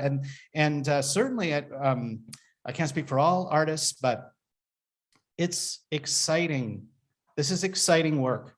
It really, really is. Mm-hmm. I know that we're dealing with stigma, and we're dealing with fear, and we're dealing with, all the reasons that people don't go into care homes, but it's exciting work when you're doing it. I know that Sandy and Rolf and all the facilitators can agree with this. You feel it, like you're tired. You are tired by the end of the day, but it feels so exciting. So that drives a lot. And so if you are in a position like Bruce, go out there and find, pitch this to people, pitch it. Mm-hmm. You'll find partners. And also reach out to us through the website, through our info email, if you're interested, and we're happy to meet and share resources and share anything we can to help get things started. For all your care partners, I should say, were all your co-researchers people who lived in care, or were some of them from the outside of the community? And how did you get them? Good question. That is a good question. Yeah. Yeah, so this is interesting because when we began, our thought was, I think both Colleen and I thought, okay, this would be with, I thought too. and Bruce thought this would be with people living at Christensen Village for the most part. Lo and behold, the stigma is so strong that even though there are many people at Christensen Village who are living with the experience of dementia, they don't self-identify. They don't self-identify. And that was, in our ethics, a very important distinction. We didn't want, we weren't going to invite people in who didn't think they had dementia. They needed to think it. So to begin, we didn't actually have anyone, right? There was participants from the residents that participated with us, but they were not research collaborators. Everyone was from the community, and it is only in the last 6 months, maybe, or last year, where we finally, in this last year, have two of our co-researchers are from Christensen Village. Yeah, and the early stages of it was really like a road show. We traveled up the coast, going to centers, to the rec centers, to the senior centers, talking about the project, trying to encourage people to be involved in the project. And we get a lot of people show up, but there wasn't a lot of response at the time. Yeah, but then that's been a challenge for sure. Yeah, it was a big challenge. Yeah, you have to be, brave and bold and courageous to step forward into this, and that's why we're gonna close with just acknowledging that, because it was a brave thing, and we're so grateful for the collaborators. Any other questions? Anything else from the art farm, Sandy and Rolf? Well, there's a lot of personal questions, but yeah, nothing online, nothing, I think. Chloe? We have our amazing Chloe standing by. And so if anybody wants to send out questions, then please do. Well, yeah, we will. We're here for the day, for the afternoon. So yeah, I think this if there's no other questions in the audience, we wanted to close with well, let's take a look at those slides. So if you look at the last few slides, so we'll scroll through here. One more. Oh no, all the way through. There's the fun. That's oh yeah, here we go. It's like revisiting our panel. Here we are. So just hold back. There we go. So these are our peer collaborators, and again, very grateful. And some of whom are still with us, others who have passed on. So obviously that's the center, have been the center of our project. If we can go to the next slide, our care partners who kind of form the backbone, if you will, especially from the beginning, but during COVID, without the care partners, it would have been not possible. And so we want to acknowledge them. So, and then we wanted to just give you a sense of the scope of how many people are involved. So we can just scroll through here, through these slides. This is just the scope of our team and how many people were involved from the beginning until now. And there we are. So there's, so to close this out, we wanted to honor several of our collaborators that have moved on. So Gary, wherever you are, you made us laugh. You really made us laugh every time. We collaborating with you was a lot of fun. So let's move on to the next slide. Oh, Joyce. So Joyce, you can see even just in the smile there, just a ton of fun. This is kind of a theme, really. We would come together. Joyce is having a cup of tea there. Tea and cookies was a big part of this project. It formed kind of that's where all the social cohesion would take place. I feel like, it's cheating the science a bit, but it's like, hey, that's social cohesion, tea and cookies. And so Joyce, we miss you. All right, on to the next one. Trouty. So Trouty, you saw in the clip. So that was such a seminal moment. From the beginning of the project, Trouty told us that she wanted to do clown work. That was her goal. She wanted to be a clown. She had always wanted to do clown work. And so it was such a treat to see her come alive in those workshops. And I can't tell you how many times we would be in circle together, and there'd be discussion.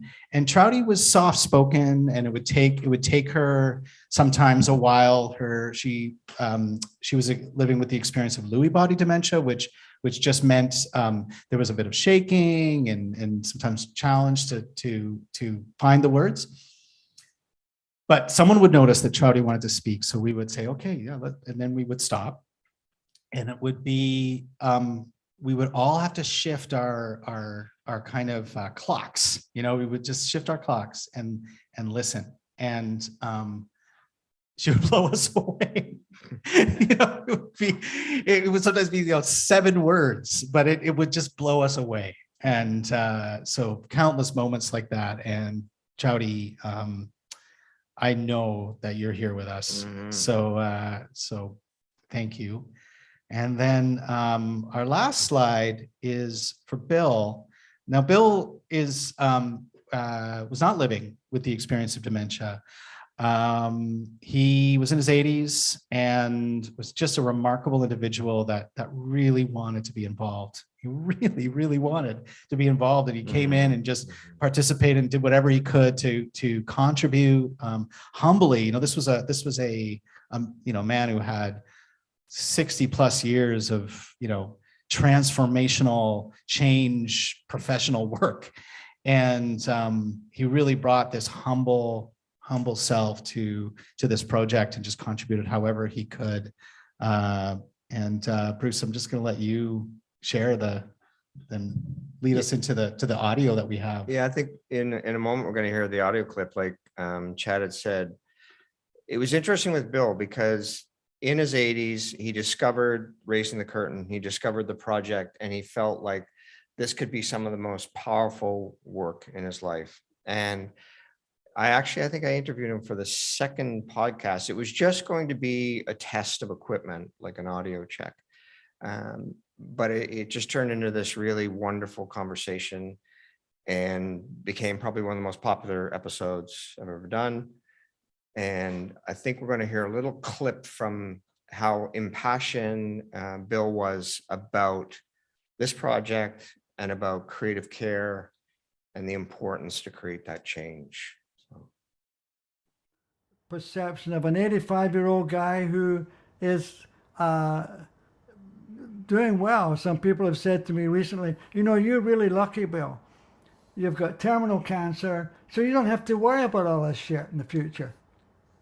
And I say, well, if I don't have to worry about it, I'm already dead. The human experience of life is to live it and feel it and experience it right up to the finish line. And so I'm as creatively engaged and I'm interested in creatively caring for my friends who are creatively caring for me. And the power of that is absolutely astonishing. And as young people, there's no boundaries at my door. I don't even lock my house anymore. And they come. And it is priceless. So embrace uncertainty. Become a creative carer. It's huge for human beings to embrace the conscious awareness of how our egos and our arrogance is not only destroying our world, but it's separating us from each other.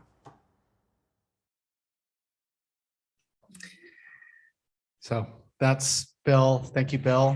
And that is a great way for us to close out this panel. We couldn't say it better.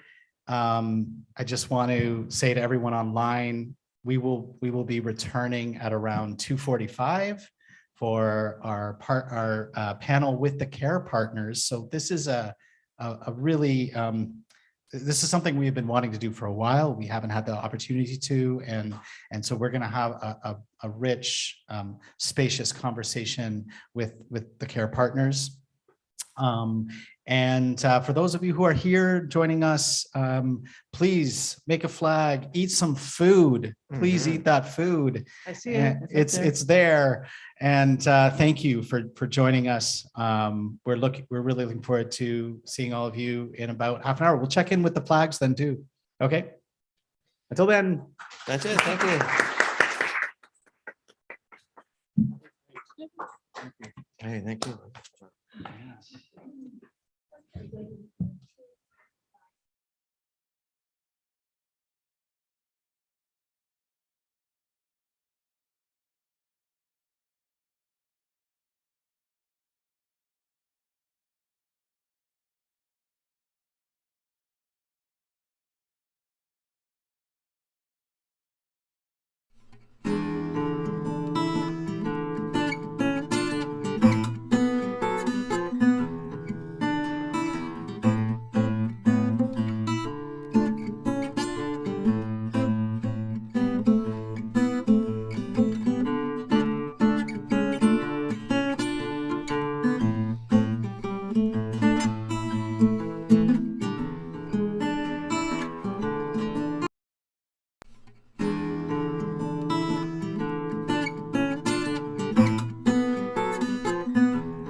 Welcome back. We got this figured out, how to start. We got our cues. We're ready to go for the second panel, and we're pretty excited about this panel. And I know that they are waiting for us at the Art Farm to get going. But before we send it to the Art Farm and to the Care Partners panel, we wanted to just take a moment to check in with Sarah May and Rajan over at the flag making station. I think they might have moved, actually. They are no longer at the flag making station. Where are you now? Oh, looks like I'm gonna just improvise a little. And oh no, we're good. We're back. Hey. Have been made here today by our lovely audience. So we have this one. So the question was kind of, what gets you up in the morning? Here we have a happy cat illustrated with beautiful colors. Next to it here, we have equality. And we have some just love and sunshine here. And we also have a brand new one with RTC Coquitlam written on it, which was a proposition for a new project. And Sarah May, what do you have? All right. Well, I've got, you see that? It says light. Beautiful sunshine smiling out at us. The environment. This was one from the room here. The environment. Can you see that all right? When your hand's not behind it. Okay, like this? Yeah. All right, and over here, oh, this is a beautiful phrase. Reimagine with joy. Gorgeous. And I've got another one right here. What do we got? Smiles, happy, laugh. Gorgeous. Making friends on the string with fight for people who need help. Brilliant. And one more on this string. Oh, looks like it's an action picture. Gardening, watering, and look at the things that can flower when you tend them. Gorgeous. All right. Thank you so much for checking in with us, Chad. We're going to send back to you, and we're going to head back to the table. We have a few more flags on the go over there, and everyone in the room, feel free to come back and join us as your thoughts are percolating on our questions. Thank you, Sarah May and Rajan. That was a treat to get to see what's been happening here live at Douglas College. For those of you who are joining us online, you can still participate. All you have to do is send us what gets you up in the morning. If it was my wife, Sandy, it would be the espresso. But you can send whatever you like. It's also, what are you fighting for? What do you want to stand up for? What are you passionate about? So send those in. We're making those flags.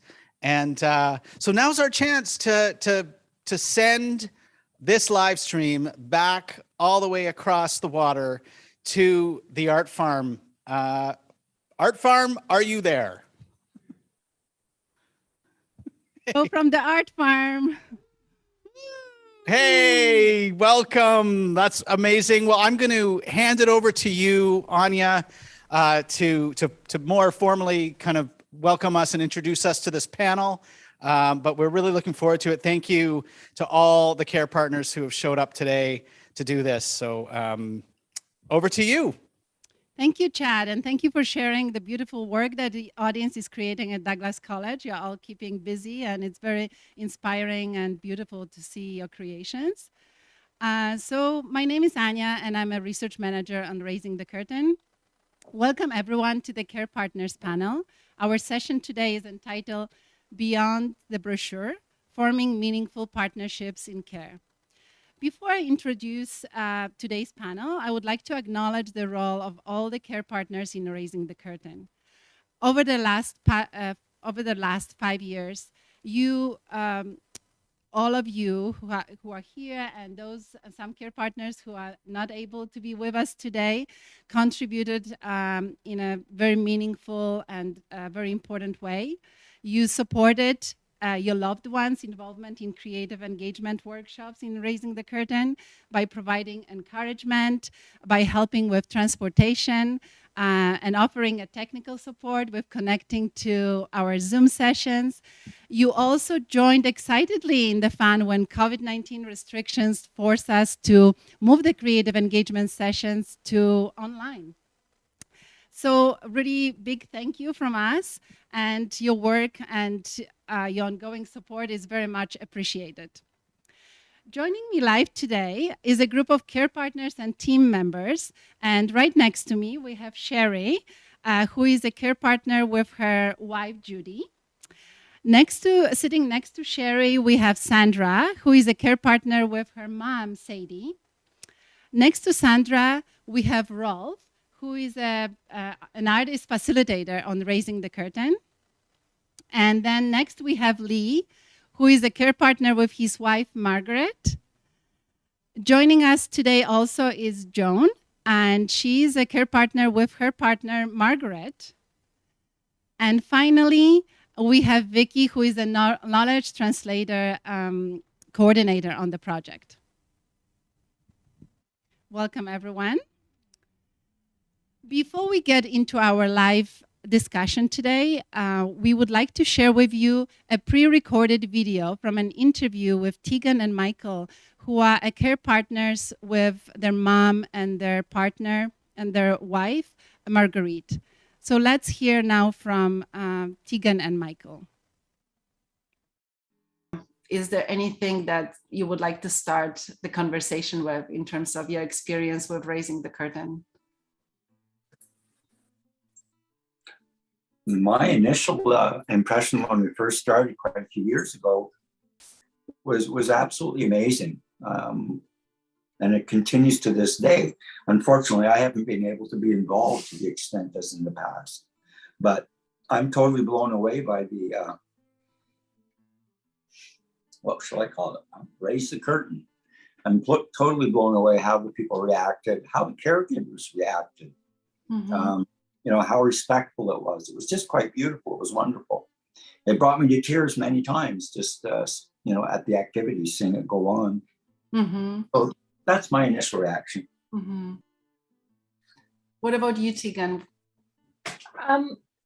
For our family, Raise the Curtain has made dementia just a daily part of our lives rather than something to feel shame or guilt about.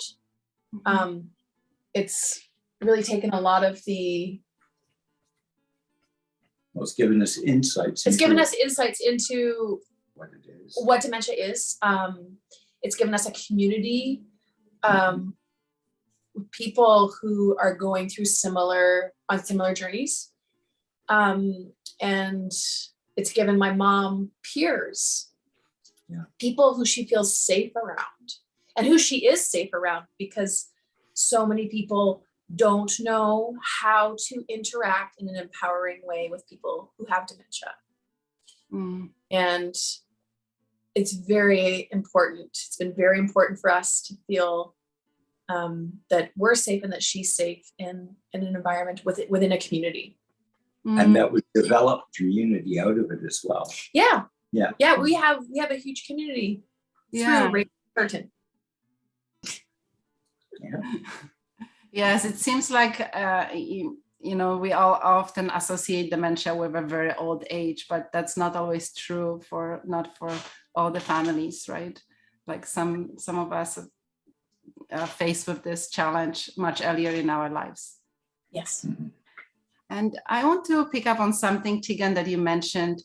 You talked about Raising the Curtain that helped you take the shame out of dementia. Can you tell me a little bit more about what was it specifically about this project or the creative engagement sessions that you were able to let go of the shame of dementia? Well, I maybe you'd be better talking about this, because in the initial few years, I wasn't living on the coast. full time. So it was actually my dad and my mom who were part of the project in a more involved way. But I guess what I can speak to is that dementia was being talked about openly in our home. And we were openly telling people that dementia is part of our lives. Mm-hmm. Whereas before, there was a fear of telling people. Mm-hmm. So there was having this community and doing the artistic engagement, I think, was very empowering. And my mom's really, she's somebody who's always been she's been an advocate for all kinds of things in her life. And that is a huge part of her identity. And so for her to feel as though she could advocate for people with dementia was huge for her to still maintain a sense of her strong identity and validation as an advocate. Mm-hmm. Thank you. Was there anything else, Michael, that is there a memory that you have that you hold particularly, close to your heart from the project? However, so happy everybody who was involved, caregivers as well, whenever it occurred, whenever there was activity, it was a really wonderful thing because you carried that with you for quite a while, often days, until the next one. Mm-hmm. And that's often the way, because how often does a caregiver get away? Mm-hmm. And make it a really positive thing with their spouse. Yeah. Or partner. And in terms of raising the curtain, because you, Tegan, had joined us, for the online sessions. Can you tell me a little bit more about, what was it like joining the creative engagement sessions with your mom? Has this opened up a new opportunity for your relationship with your mom, or maybe gave you a new perspective on her experience? It absolutely has. It's been really interesting hearing her tell which stories she tells and what comes out of them. So because Sarah May and Tom, are fairly new people in her life, although not really, but Mm-hmm. And are such good listeners and such attentive listeners, that I got to learn a lot more about my mom and not only in what stories she told, but how she told them. Mm-hmm. And then also to watch, her interactions. She took it very seriously. She took, the questions and the artistic engagement very seriously. Mm. And so to watch that, her work, her work as an artist very seriously, because I've never seen her make art seriously before. Mm-hmm. She did that at art school way before I was born. And so to see her do this and just, Mm-hmm. it was really special. It was wonderful to see her so at a task and in that flow, right, that you get into when you are making art, and to be there and to just, really be doing that. And anything else, Tegan, that you would like to share with people about your experience being part of Raising the Curtain? Find yourself a community that is around dementia and involve yourself and make friends. It's incredibly important in taking the stigma away. Mm-hmm. And yeah, I think that this arts-based way of connecting is also incredibly important. Yeah, it's the ultimate. And for us, and music too. So if you don't have a dementia specific thing, join a choir, do something that engages that creativity. Mm-hmm. So yeah, because do you think that doing something new, experimenting, learning new things, do you think it holds a particular importance for people living with dementia? Having opportunity to do those things? Mhm. Yeah. Yeah, there's a lot of people there that have said, oh, I've never done this before. I don't know whether I can do that. And then they end up doing it. So it's the first time. And that's for caregivers as much as the clients. That builds self-confidence. Yeah, yeah. I don't have any more questions for you unless there is something that you feel like you still would like to share with everybody. I just hope this can continue, past and into the future. It's a really important program. It's got to be expanded. As does the living accommodations for those people who are afflicted with dementia. That's got to be expanded and improved. I don't know, the Raise the Curtains, just the people who've been involved, has been an amazing thing. It's giving us opportunity. It's giving possibility for the future. If only we can expand on it and continue. Yeah. Yeah. Absolutely.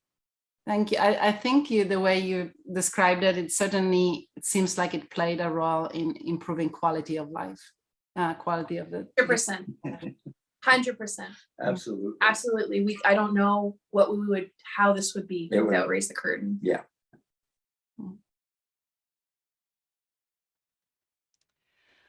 Oh, that was very moving and uplifting conversation. Thank you, Tegan and Michael. We hope that you are able to join us today online, and we are sending you love from all of us.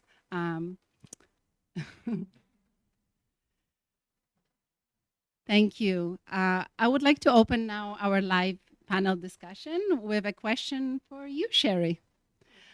Cheri, you joined Raising the Curtain this year together with your wife, Judy. And I'm just curious, what has this experience been like doing creative engagement sessions together? Well, I feel very privileged to be part of Raising the Curtain. Judy and I were pretty isolated in the community before we moved to Christensen Village. We've been in Christensen Village a year now. And part of Raising the Curtain, I guess the recreation coordinator, Bruce Devereux, got us involved in Raising the Curtain, what about maybe 5 months ago? Something like that. So we're pretty new to the program, but it's been tremendous. No, my mind's gone blank. It's been tremendous in that we've gotten to know so many people, and as having a common ground of dementia, whereas we didn't have that before in the community. So we have people around us now through Raising the Curtain that have inspired us and shown us that there's still joy, even though we're living with dementia. It sounds like you found a new sense of community that helps you navigate this new experience of dealing with the diagnosis of dementia. Very much so. Very much so, yeah. So tell me a little bit more about the project that you've been working on with Sandy and Sandra and Sadie and Judy. Oh, well, one of the projects that we've been working on with Raising the Curtain is doing a collage book. And Sandy's been driving from Christensen, or from her place here at the Art Farm, to Christensen, to, I guess, to Seashelt, and then back again to Christensen, and then back to the Art Farm where the book originated from. And it's basically doing collage. Yeah.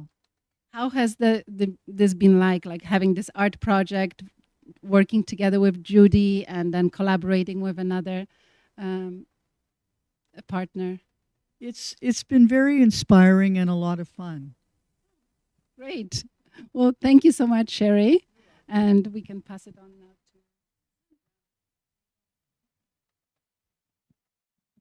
Thanks, Anya. So I have a quote from an interview we've done with you in the past, and it just I really want to share it with the world out there. I fully believe that without this kind of engagement, my mom's dementia would be more advanced. She steps up a level when with other people, and is involved in an activity that is centered around her abilities. I'm just wondering if you could tell us more about how you've witnessed that and what kind of activities Raising the Curtain has done with her.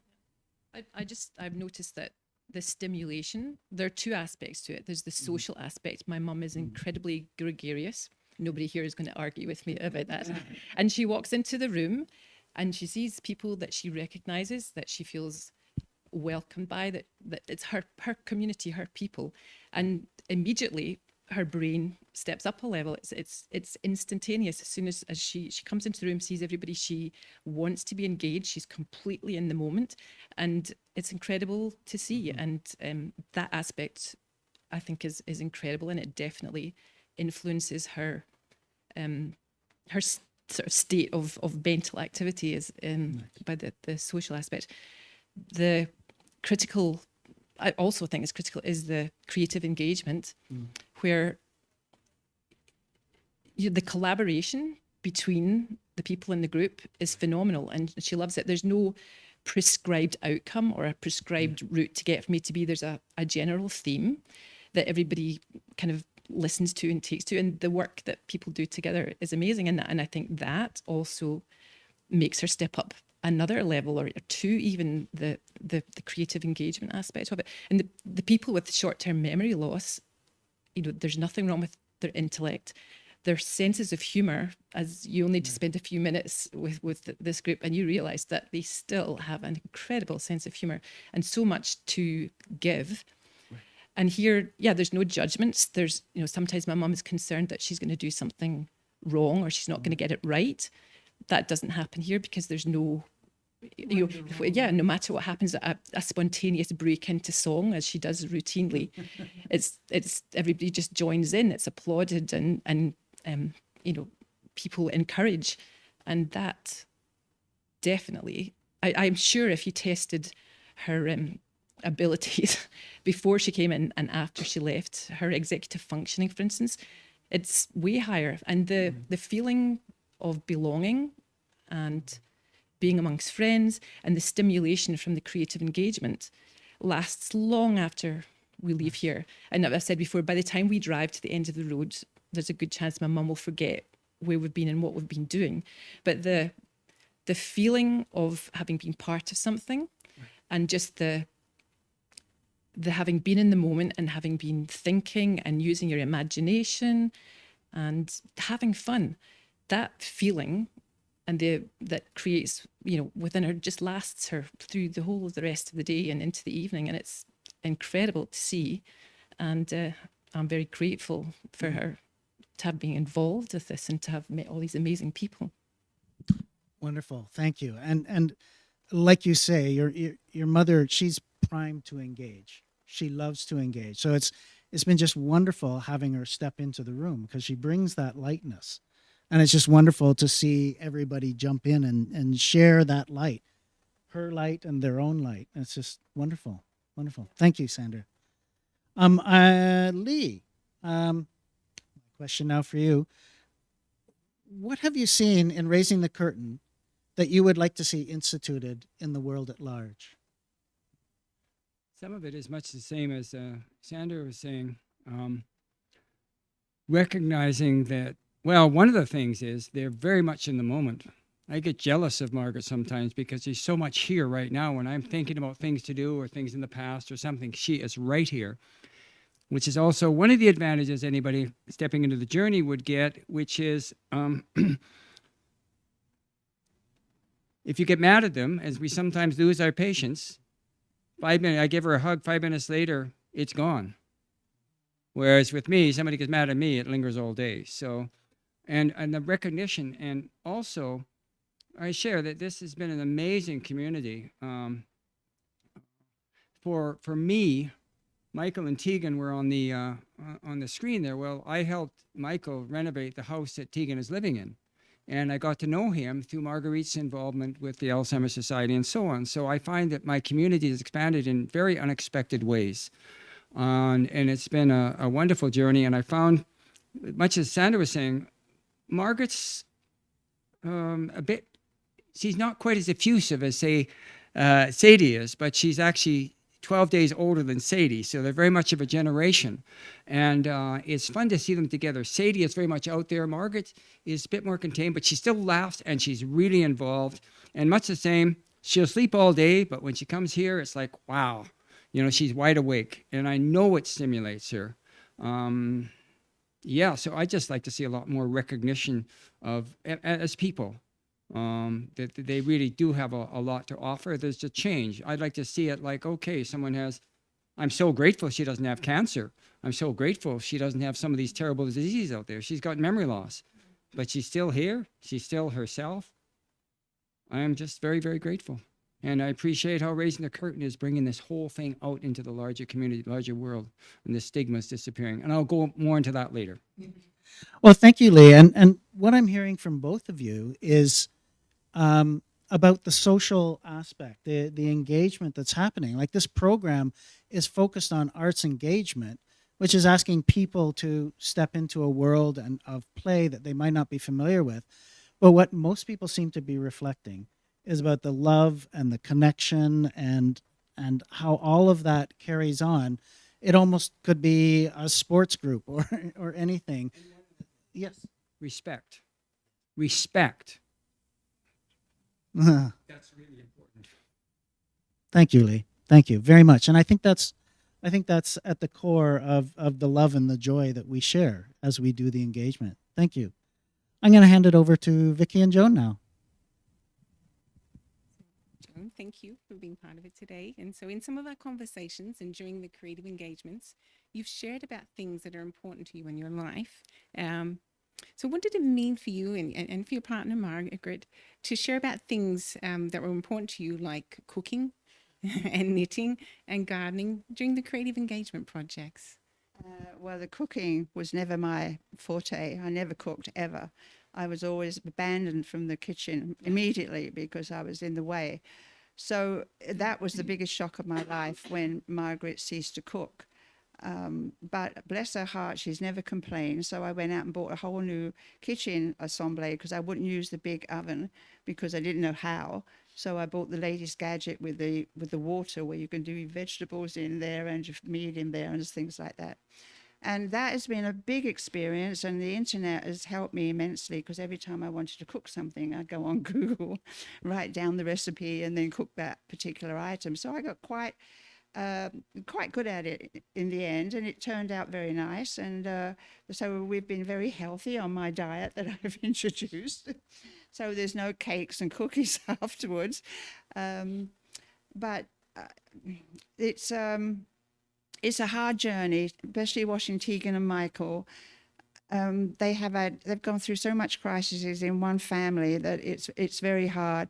But Marguerite and Michael were the first two people we met when we arrived at the art farm, and Margaret and Marguerite just hit it off immediately. Although I think there's at least 15 years difference in the ages, but the sense of humor was similar, and their mind thought was very similar. They just were able to accept the short-term memory loss and live in the moment as much as they can. And that's what we've tried to do. And I think it's crucial that we socialize. So we've joined everything that's possibly going, and including choirs, and we go to meetings, and we go to every time anybody invites us anywhere, we will go, whether we're interested or not, we go, because I think it's so important. That's why the years that we've spent at the art farm have been magnificent for her. I mean, in the beginning, I was just grateful to drop Margaret off and have a break. But then I got just as involved as you see in all the paperwork that I have, that I've collected in 5 years. But it's hard to see them slowly go downhill, but Margaret has never, ever lost her sense of humor. And when she's with Sadie, and the pair of them, they have us giggling all the time. It sounds like that's something that was really, that connection, that community, but also the the sharing, the sharing of jokes, the humor, the fun. Yes, yes, and anything goes. It doesn't matter what you say. Everybody laughs, and so there's no discrimination. Everyone accepts the fact that we are on a journey. We've been on a journey with Leagh and Margaret for a long time, and I've got to know Leagh. I don't know if that's a good idea or not, but but anyway, he's been very helpful with me too, with certain numbers and things to contact, because it has been very difficult for us to get help. And there was one phone number that I never used, which I will in the future, because he's given it to me now. So I think I've learned a few lessons. Okay, well, thank you. We're going to hand over to Rolf, who's going to go to quite a big question for the whole group. So Joan, thank you so much for sharing. You're welcome, Vicky. Thank you. Yes, thank you, everybody. What we wanted to do now was to sort of open it up to the whole table so everybody can contribute their thoughts to this next question, which is a very broad, general question. What would your advice be to anyone who might be entering the experience of partnering, the care partnering with dementia? So going into the role that you've taken on for the length of time that you have, what advice would you have for those who are just stepping into it? We're going to do a little mini intro from Leagh. You really wanted to share this. So how about you take it away, and then we'll bring it into this question. Okay, when my wife is considerably older than I am, she's 88, and when she grew up, dementia was crazy. And I've actually got the definition from a Oxford English Dictionary from about the 80s, and it says here, just give me a moment, please. I'm a bit slow here. Oh,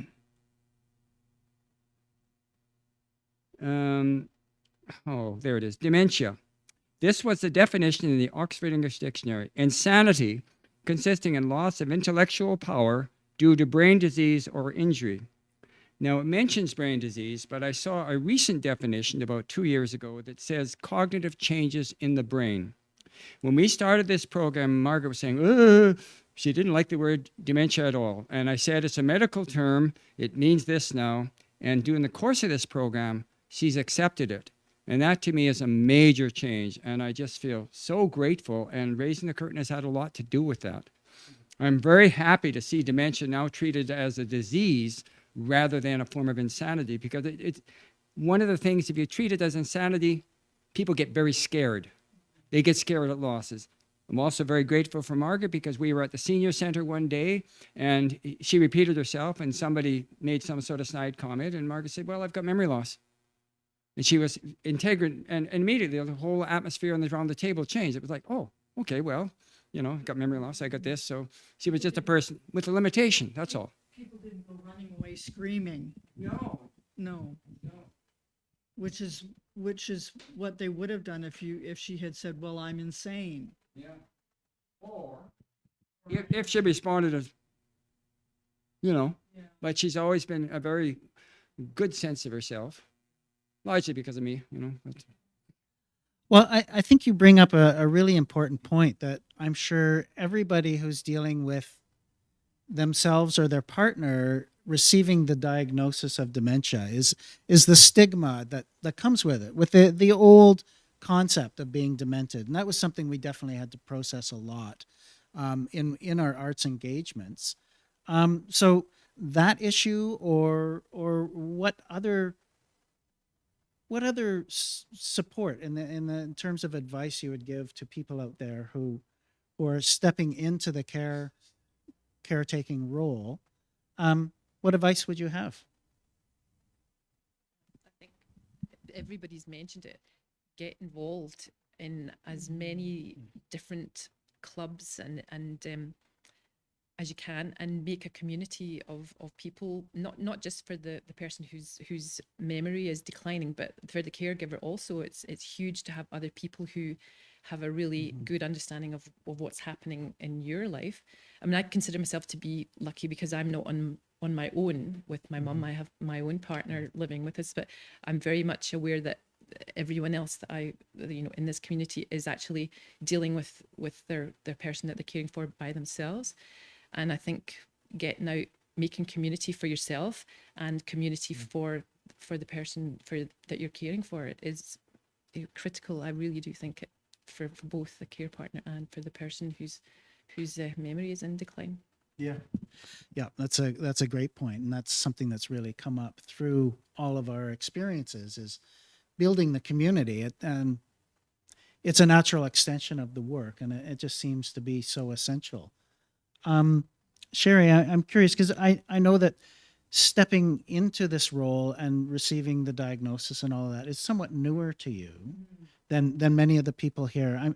Would you feel comfortable sharing what that experience is like and what you would recommend? Which experience? Just the stepping into receiving the diagnosis, like you're in your first, it's early for you. And I see what you're saying, Rolf. We are very new to my wife's diagnosis of vascular dementia.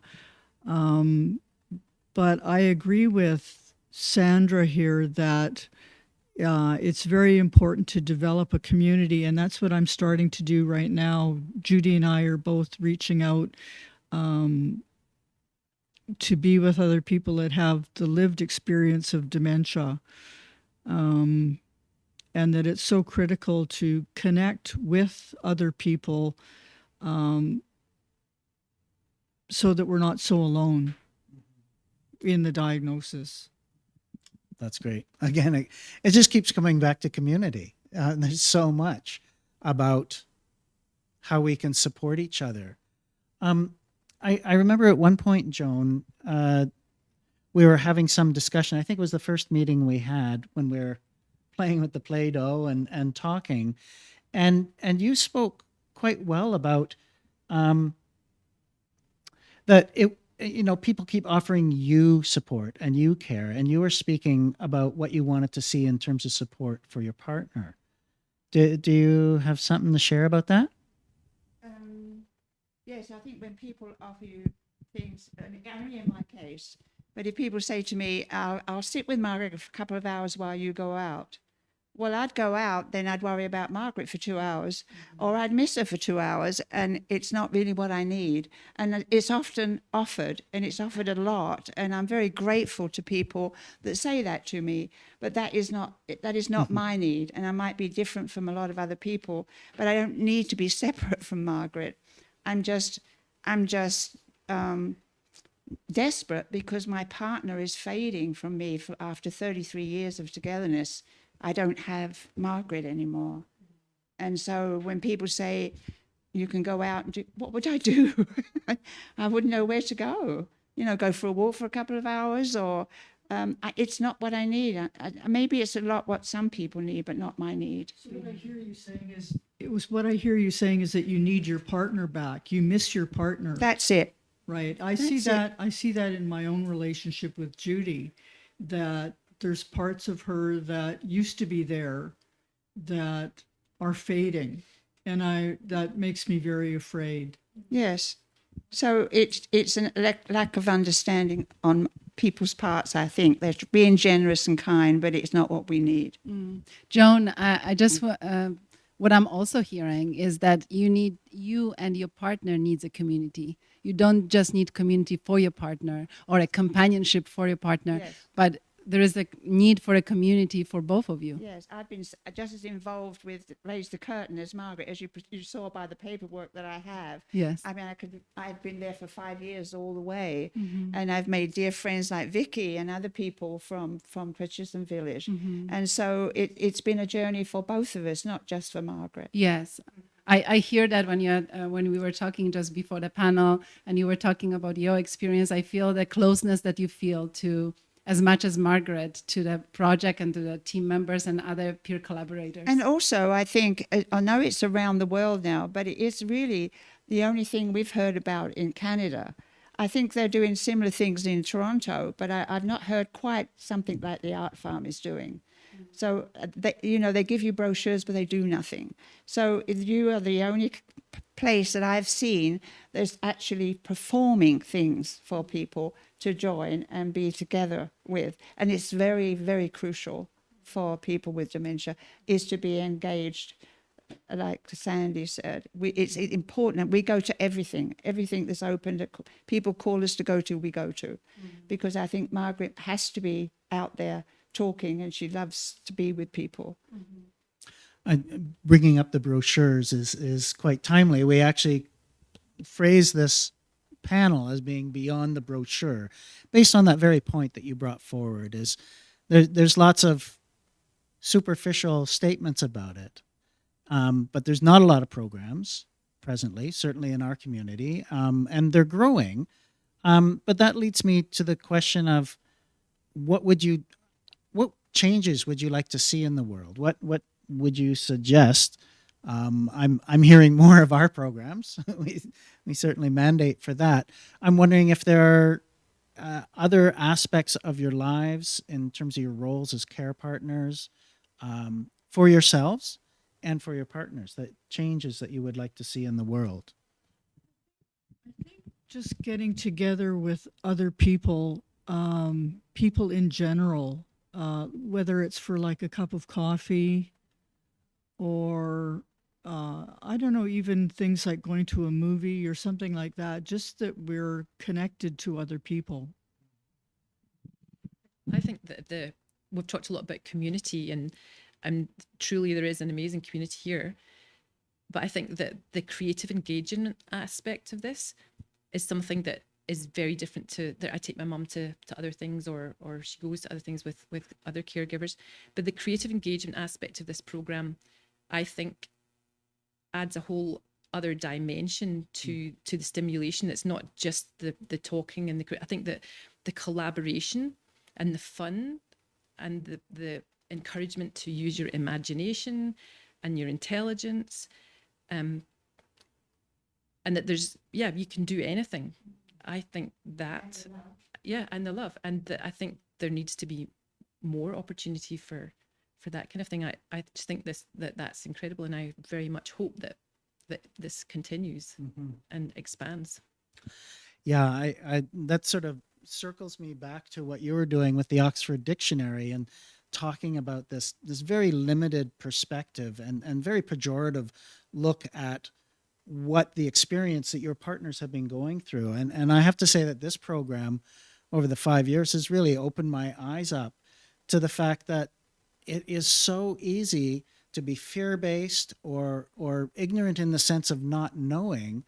And by going through this program, I get to meet all these amazing people that society and my own ignorance has allowed me to sort of put in a box rather than receive the individual that they are. And so that I can meet each one of your partners and just see them more wholly as an individual.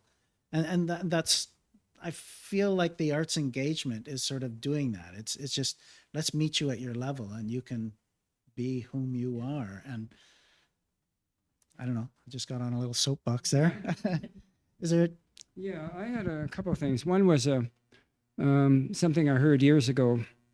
One of the challenges of dementia is a double death, in the sense that your partner, as you knew them, is dying, and at some point they're going to physically die. So the grieving starts, in a sense, when the diagnosis happens, and even if it's a slow process. A couple of other things that I was, oh man, my mind isn't working too well. Oh, the other thing I wanted to say was, apart from this, a lot of people are isolated, and Joan mentioned this today. I was talking to her about it, and they don't really know where to reach for help. See a doctor, see a psychiatrist, get a diagnosis, get involved with your local. We've had a case manager for years, and they provide a lot of resources. One of the things I get, for instance, at the local place here, Shorncliffe, I get a month's respite. Now, that's not possible for everybody. Again, I'm very lucky with Margaret. She's very personable. She's got a good sense of humor. She's been out there before. I know she's taken care of, and so I can relax while that's going on. And I also would like people to be aware that the journey is totally individual. Margaret, of the people we started with, I think everybody we started with, all the people who have been cared for are either dead or in care. Margaret's the only one still at home. So I feel very, very grateful for that. But I know also that the changes that happen in some people, they become very irritable and angry. And I feel very sorry for their partners and the people who are looking after them, because they've never known them before that point. And they may have been strong-willed and maybe a bit irritable, but and also I'm very fortunate. Margaret's never handled finances. She's never driven. So I've handled all that part. And people with substance abuse problems, alcohol, I hear horror stories out there. But I would say more than anything, get out there, get the help, get involved, don't isolate, and fight for it. And a lot of people too have difficulty. I've been pretty assertive. Some people don't want to say boo. Well, you don't say boo, you may get booed out, really. It's really important to fight for it and join and I love a program for the humor and acceptance and everything else, and seeing that part of the person that's still there. But we also have to recognize sometimes we have to cry together because it's very sad sometimes. Yeah. It's a very sad journey. Can I tell a funny story now? Yes, okay. I just wanted to say this from the beginning, because when we were starting to go on Zoom, I thought this was hysterical. Sandy from the Art Farm, is it Sandy? Yes. Okay. She doesn't cook much and doesn't knit much, and I don't cook much. I do knit well, but I can't cook. So we decided to cook scones online. So we Zoomed each other and we prepared our mixture beforehand, and we made scones, put them in the oven, and we went about doing our thing for about 20 minutes or so. And they came out and we had to judge, and her scones were better than mine. Oh. Nancy, I'm a good teacher. May I mention one other? Most definitely. Okay. One of the other things that happens, and this is a personal story of mine, several years ago, Margaret woke up in the morning. I said, "How are you doing?" "I'm depressed." Oh, I spent the whole day wondering how she was doing, anxious about her. I got home and said, "How are you?" She said, "What do you mean, how am I?" "Well, you woke up this morning depressed." I did. She'd forgotten her depression in 5 minutes. I was carrying it all day. So you need to be really patient with yourself too. Invariably, you're going to lose it, and you just got to say, give her a hug. 5 minutes later, it's gone. And the repetition, the memory loss, they can't help it. But sometimes if you're tired or stressed, you're just going to lose it. Yeah. And you really have to be very loving and accepting towards ourselves, and recognize the changes they're really good people, but they're hard on us sometimes. And reach out to other people, get together, have a beer, or get together and yell about things or whatever, but look after yourself. That's great advice. As you were telling that, I was remembering, I don't believe it was in the video with Tegan and you, Anya, but she was talking about how her mother would be looking out the window and she'd see the eagles and she'd say, "Look at the eagles." And Tegan would look at it, and then she'd go back, and then her mother would say, "Look at the eagles," as if she had just seen the eagles for the first time. And Tegan would see it and carry on. And then it could be 5 minutes later. "Wow, look at those eagles." And what often comes up for the people who are in the care is the frustration of continually repeating something. And she was able to make this wonderful bridge of just seeing the beauty of the moment, that she was sort of guided into a moment by moment of, oh, this is a fresh thing. And it's quite a challenge. It's quite a challenge for somebody who's, as you've mentioned, who's responsible for all the day-to-days to find the opening and the space for those repeated moments. And my favorite one is Margaret likes her G&Ts. So every night, the thing she repeats most often during the day, it starts about maybe 4:30. "Are we having a drink tonight?" And I'll say yes, or whatever. "Are we having a drink tonight?" And I think, she's not an alcoholic, but that's the question she repeats most often every day. So I just sort of smile about it. And sometimes it's hard because I say, "No, we're going to take a break. We're not going to have a drink tonight." And she's kind of disappointed. But that's the other thing too. Sometimes we know things aren't the best thing for our partners, and you have to be firm, but it's, you don't want to be. Sometimes you say, "Well, yeah." I always blame the doctor. Well, I tell her it's the doctor's advice. Margaret would never listen to me, so I thought I've got to find a new tactic because she always ruled the roost. So I thought, okay, I'm going to have to find someone that's far more important than myself. So I said, well, your doctor phoned and she said, you mustn't drink, Margaret. Oh, okay. And the next night, I think I'm going to have some sherry. Well, do you remember what the doctor said? Oh, yeah, that's right. I forgot. Wonderful. All these strategies. At this point, we're checking in to see if there's any questions. And I'm not clear who's going to be moderating that. Do we have questions from the audience? Chloe, are you anywhere to be found? Oh, there's Chad. I can't hear you, Chad.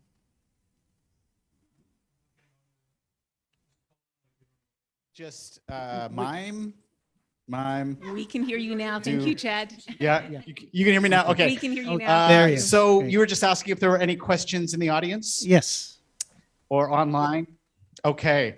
Are there any questions? Yes, we have a question. So I'm going to run off the screen. You won't see me, but you'll hear the question.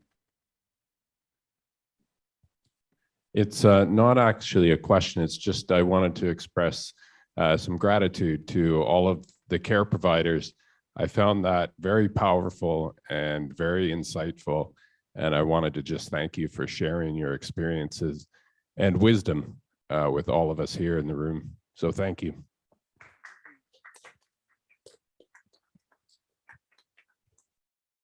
Anyone else with a question? None at the moment. So you could carry on if you like, or I'm not sure if there was anything online. Chloe was following that. Yeah, she's been pulled off to another task. Yes, outside. But Lee's got a question. Oh, well, this isn't a question so much, but I have, as I say, many of the people who had partners in care during COVID. I think Bonnie Henry's done a wonderful job, but as far as I'm concerned, how they've dealt with people with dementia in care has been crap.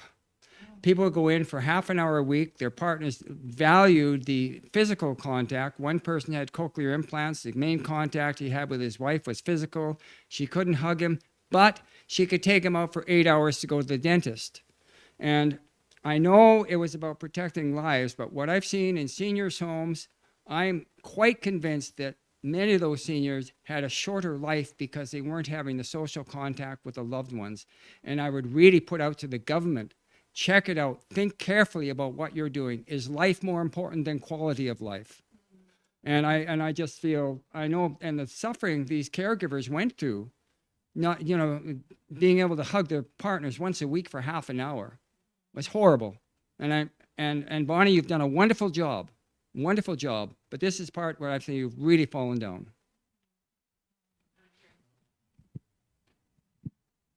Thank you, Leigh, for sharing that, and that's an important message. I have just listening to you made me think about an aspect of what we tried to do when we were faced with the restrictions due to COVID-19. We did together in collaboration with you. We moved online, and I'm just curious to hear more about that. What did it mean to you maintaining that connection to the project and participating, but in a different format online?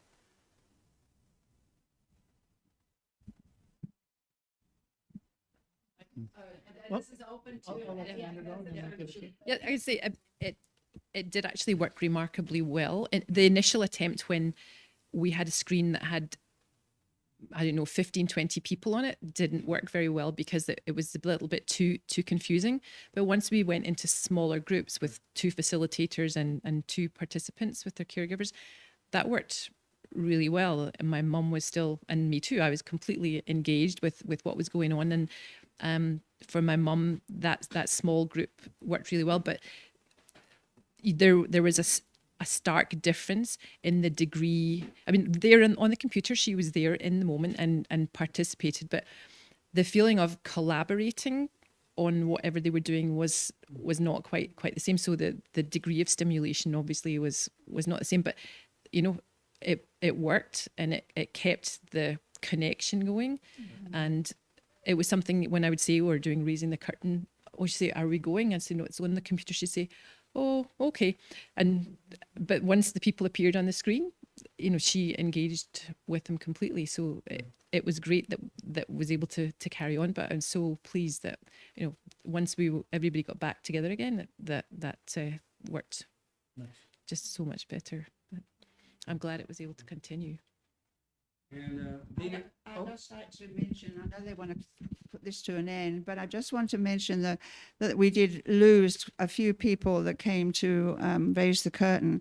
And I just want to say that we admired them for their courage, and them being with us did make a difference in our lives. Wow. Thank you, Joan. Thank you very much. Was there something you're going to say, Leagh? Sorry, what Sandra was just talking about. Well, we were talking about the pivot to Zoom. So it was, being a computer genius, I haven't had my computer operating for a year, but I found even on the phone, what I found was it was difficult. We had shorter sessions because it was very difficult for Margaret to focus. And as we know, the abstract nature of things. In fact, what I'd recommend to all the caregivers, any caregivers out there, is take a bunch of pictures of people you know, because if I mention to Margaret Rolfe, she won't remember you, but when she sees you, so visual things are very important in terms of helping memory. And if you say something, well, this person, oh, I don't know who that is. And then, oh yeah, when you see them. So that visual stuff is still there, but the memory of who the person is in an abstract is gone. But I really appreciate it. I think you guys have done an amazing job. I've always felt very welcome with Margaret, and I miss many of the people. A brief note about Gary the other day, his wife Phyllis, before she died before Gary, and she made a wonderful full-length dress for Margaret, the first one Margaret's ever had. So there have been some wonderful contacts of all sorts. And the gifts that I've been given, that I give to others and we give to each other, they're beyond price. Wow. That's wonderful. That's wonderful. It was quite a pivot to doing the Zoom, and I am so grateful that we can be in person now. I'm seeing by the clock on the wall that we're approaching our end. Are there any more questions that have come in? One more thank you to Vicky here by my side. If it wasn't for Vicky, I wouldn't have survived the journey. So I'd love to say how much I really appreciated you, Vicky. It's been a journey for all of us, and the pivot to Zoom, I think, the way that people, it was such a change for all of us, Leagh wants to Okay, interject. I wanted to thank all the people here, and I'd also like to thank all the people that came out in the audience and are witnessing this and seeing this. It's so important to spread this information around, and I'm very grateful that you're there and taking this information and taking it out to the larger community. So thank you. Okay. Yeah. Okay, so we just have Chloe who's going to hop on in. What have you got there, Chloe? Hi, everybody. I just wanted to fill you guys in. I've been working outside with our peer collaborators while you've been having your conversations in here. And they were feeling a little bit left out, I think. So we were having conversations out there, and we made some flags, and they had some messages that they wanted to share.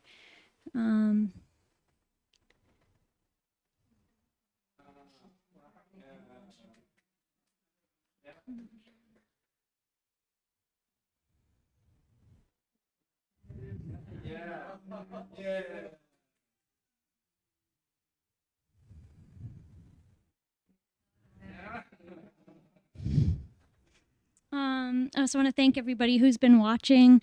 I had a beautiful comment come in from somebody watching online. It says, art relates to everyone, no matter where they are in their journey or what their personality is like. It's the great equalizer. So thank you to everybody who's been engaging with us and watching online.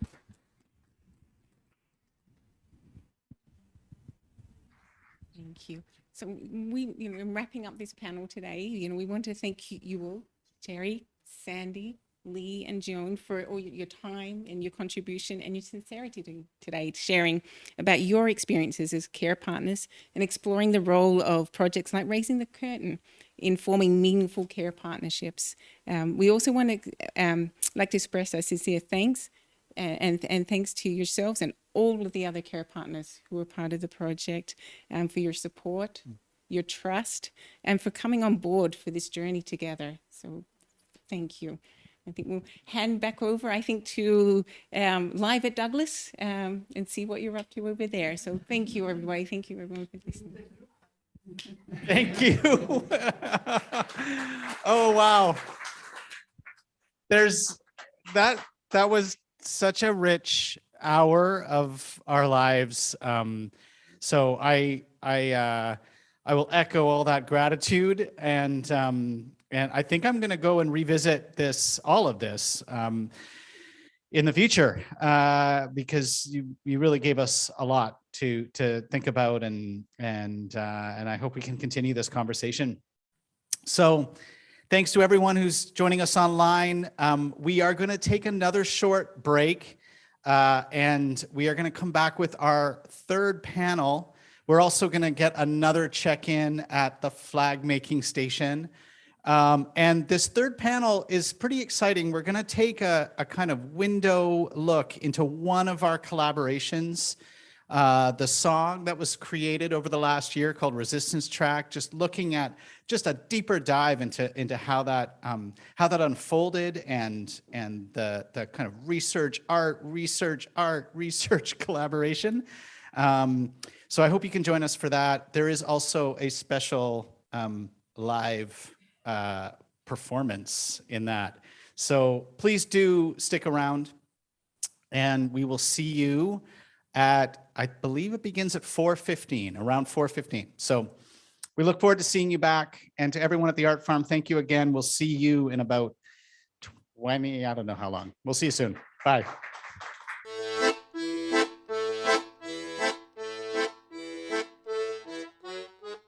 People say, oh, poor you. I say, what's so poor about me?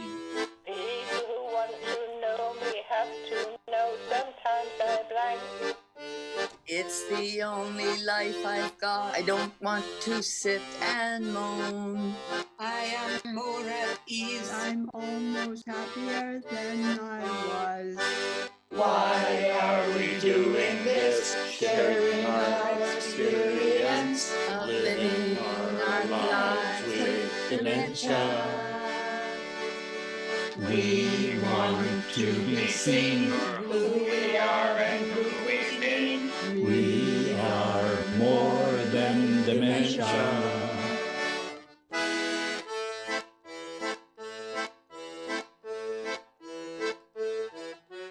I think my generation's not going to take this lying down. Love is at the center, that we use it, that we learn. I try to stay connected. Others take away the fear. So I'm making friends. I feel included while I'm here. Why are we doing this? Sharing our experience of living our lives with dementia. We want to be seen for who we are and who we've been. We are more than dementia.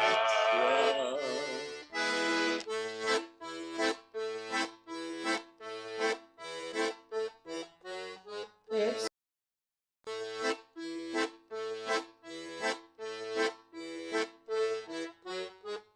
people say, oh, poor you. I say, what's so poor about me?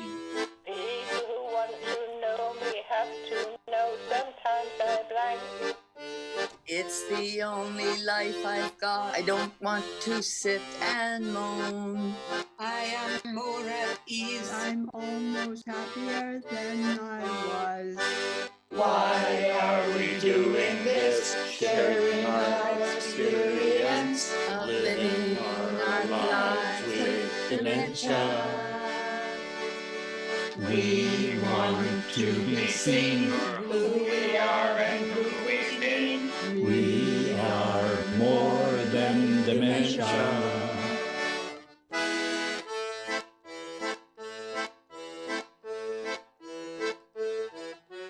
I think my generation's not going to take this lying down. Love is at the center, that we use it, that we learn. I try to stay connected. Other take away the fear. So I'm making friends. I feel included while I'm here. Why are we doing this? Sharing our experience of living our lives with dementia. We want to be seen for who we are and who we've been. We are more than dementia.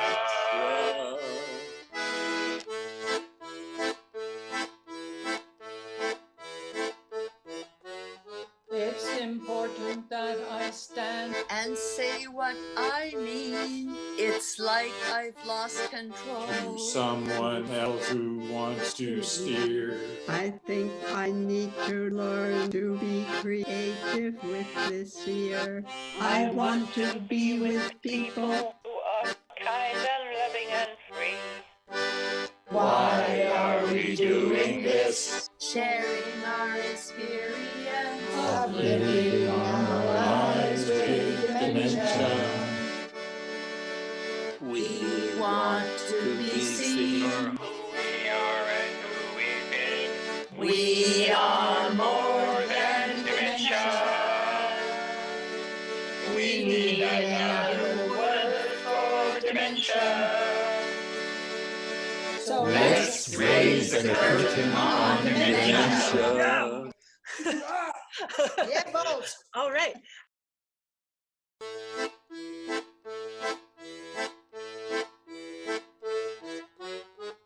People say, oh, poor you. I say what's so poor about me. People who want to know me have to know sometimes I blank. It's the only life I've got. I don't want to sit and moan. I am more at ease. I'm almost happier than I was. Why are we doing this? Sharing our experience of living our lives with dementia.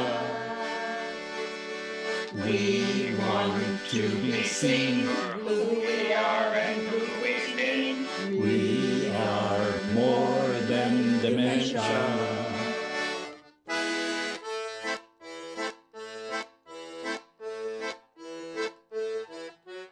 I think my generation's not going to take this lying down.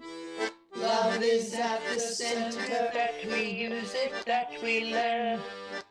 I try to stay connected. Other take away the fear. So I'm making friends. I feel included while I'm here. Why are we doing this? Sharing our experience of living our lives with dementia. We want to be seen for who we are and who we've been. We are more than dementia.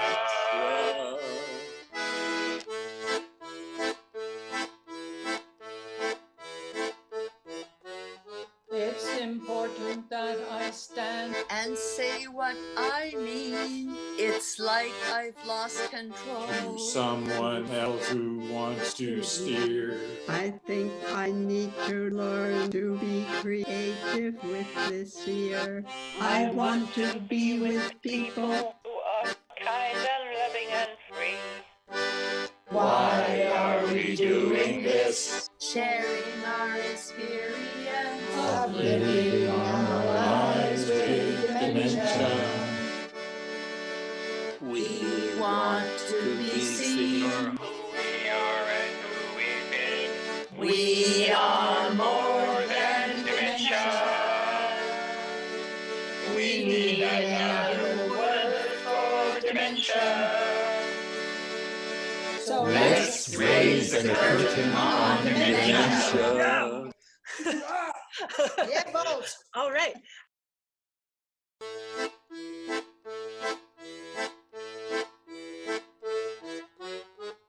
People say, oh, poor you. I say, what's so poor about me? People who want to know me have to know sometimes I blank. It's the only life I've got. I don't want to sit and moan. I am more at ease. I'm almost happier than I was.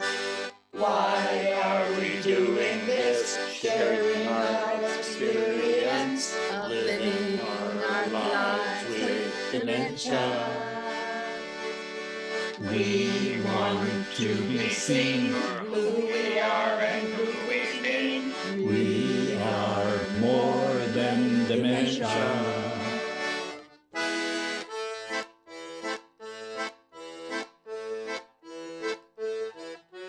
I think my generation's not going to take this lying down. Love is at the center, that we use it, that we learn. I try to stay connected. Others take away the fear. So I'm making friends. I feel included while I'm here. Why are we doing this? Sharing our experience of living our lives with dementia. We want to be seen for who we are and who we've been.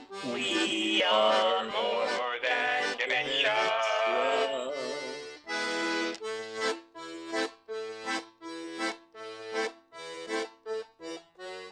It's important that I stand and say what I mean. It's like I've lost control. To someone else who wants to steer. I think I need to learn to be creative with this year. I want to be with people Who are kind and loving and free. Why are we doing this? sharing our experience Of living our lives with dementia. We want to be seen for who we are and who we've been. We are more than dementia. We need another word for dementia. So let's raise the curtain on dementia. Yeah, vote. All right.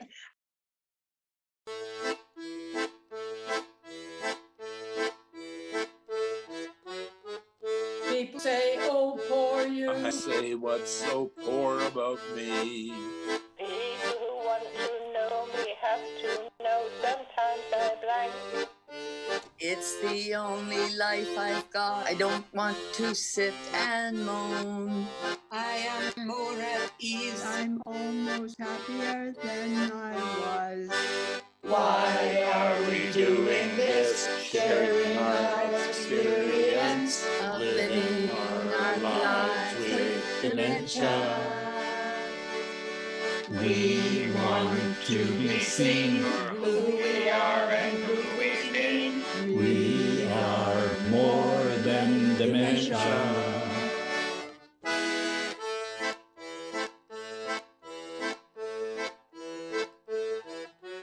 I think my generation's not going to take this lying down.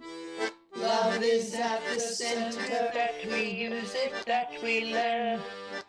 I try to stay connected. Others take away the fear.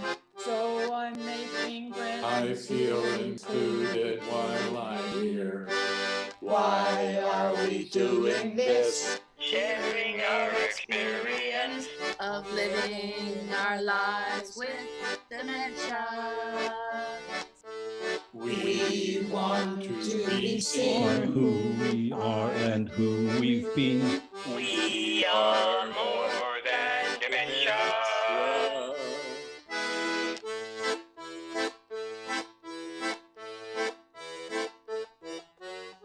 It's important that I stand and say what I mean. It's like I've lost control. to someone else who wants to steer. I think I need to learn to be creative with this year. I want to be with people who are kind and loving and free. Why are we doing this? Sharing our experience Of living our lives with dementia. We want to be seen for who we are and who we've been. We are more than dementia. We need another word for dementia. So let's raise the curtain on dementia. Yeah, both. All right.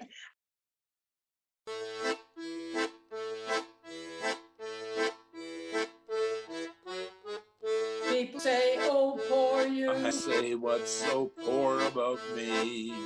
People who want to know me have to know sometimes I blank. It's the only life I've got. I don't want to sit and moan. I am more at ease. I'm almost happier than I was. Why are we doing this? Sharing our experience of living our lives with dementia. We want to be seen for who we are and who we've been. We are more than dementia.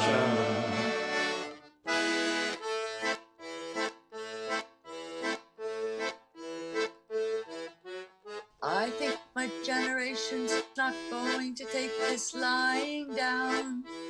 Love is at the center. That we use it, that we learn. I try to stay connected. Others take away the fear. So I'm making friends. I feel included while I'm here. Why are we doing this? Sharing our experience of living our lives with dementia. We want to be For seen who we are and who we've been. We are more than dementia.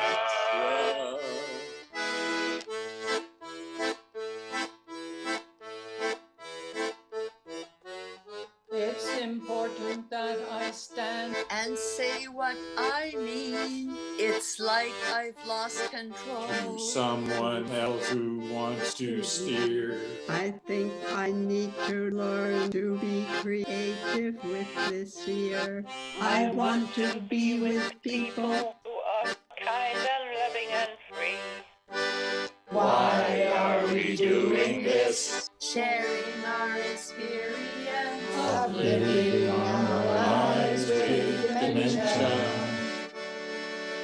We want to be seen for who we are and who we've been. We are more than dementia. We need another word for dementia. So let's raise the curtain on dementia. Yeah, both. All right.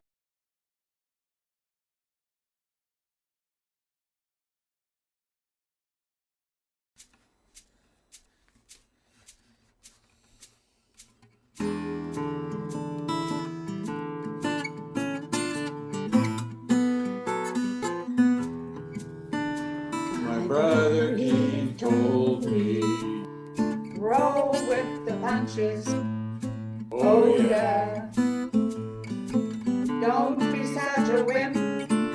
I guess the old saying is, oh yeah, you got to play the game. With the cards you are dealt, that's it. Oh yeah, that's how it goes. That's how it is. Oh yeah, what do you do? you have have to accept it.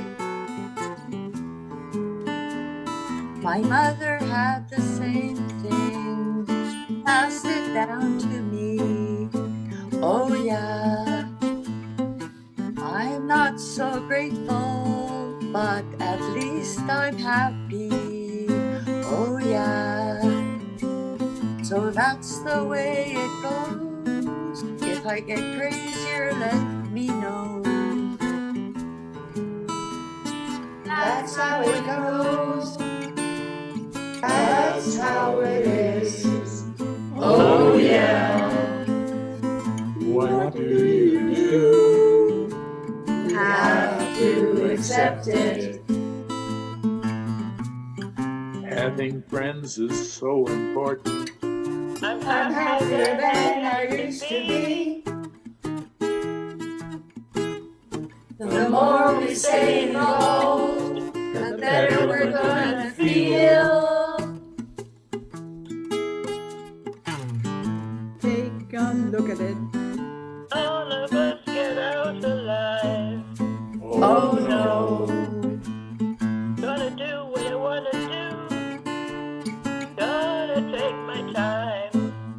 Oh yeah. It's in your face each morning. There's no reason to fight. That's how it goes. That's how it is. Oh yeah. What do you do? Have to accept it. I do feel included where I put in the time. Oh yeah. There's a sense of warmth, like a second home, all right. Oh yeah. You want to make it better? Try, try, try, try. That's how it goes. That's how it is. Oh yeah. What do you do? You have to accept it. That's how it goes. That's how it is. Oh yeah. What do you do? You have to accept it. That's how it goes. That's how it is. Oh yeah. What do you do? You have to accept it. That's how it goes. That's how it is. Oh yeah.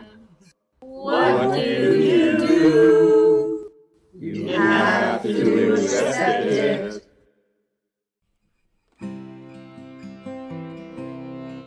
We sing this all the time here at home. I love doing it. Good. That's the best one. Don't expect too much.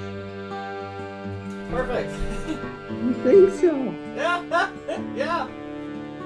Emery's not like it was. Other than that, I'm fine. Everything else seems to be working not too badly.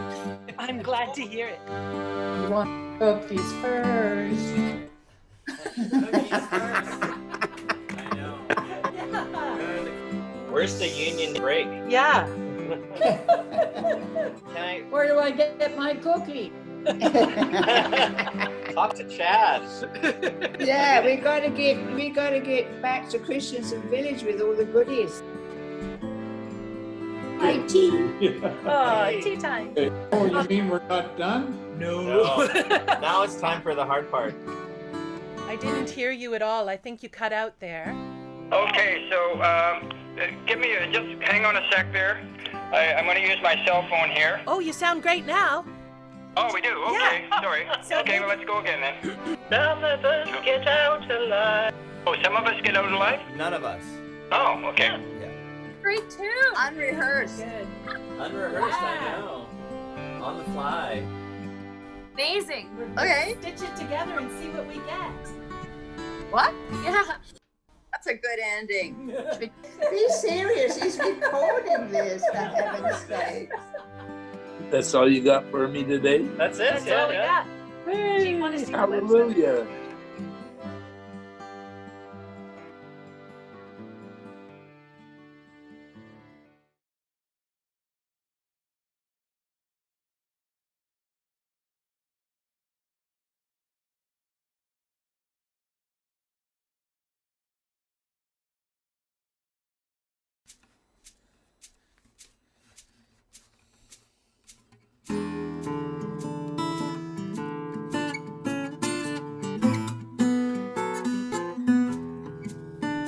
My brother King told me, Roll with the punches.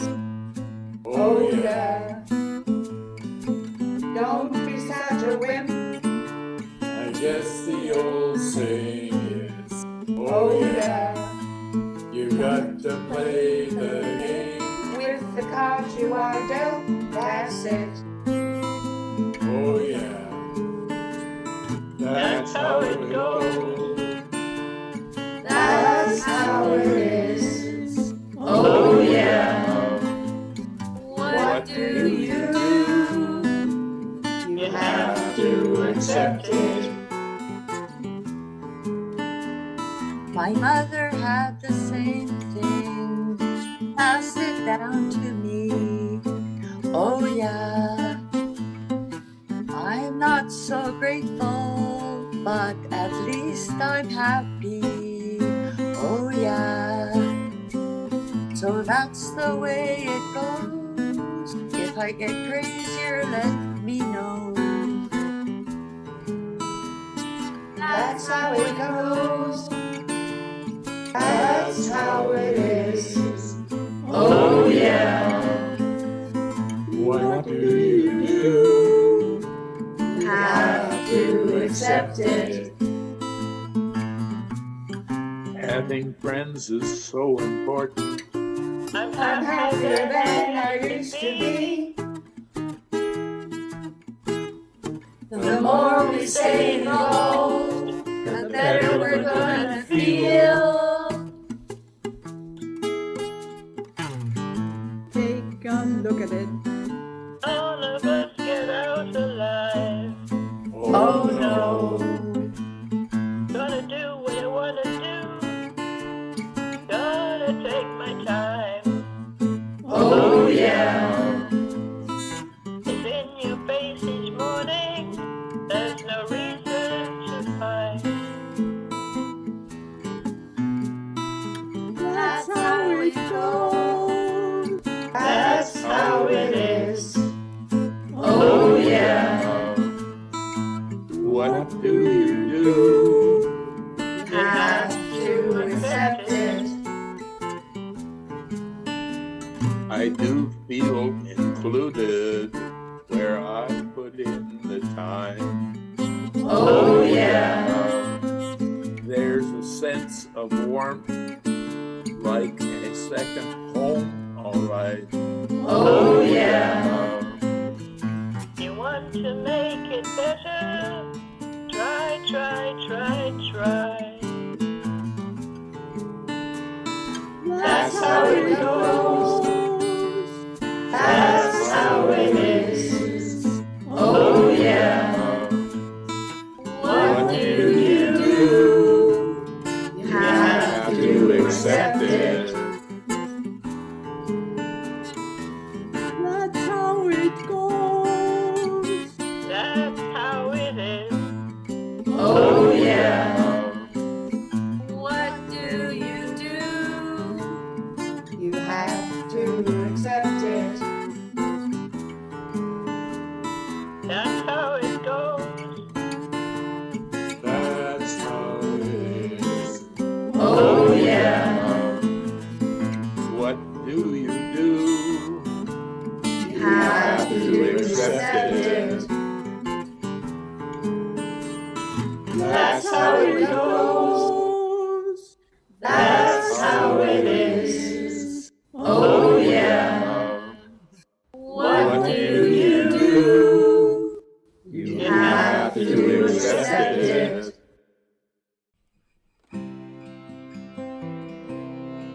We sing this all the time here at home. I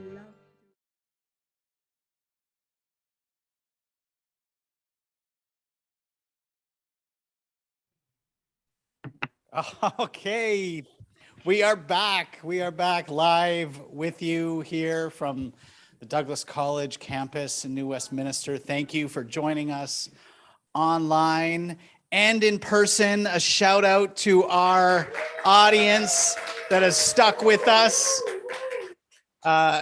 Yes, yeah, this has been an incredible afternoon, and we're really looking forward to this last panel.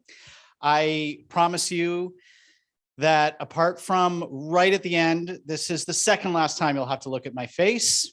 Yeah, applause for that.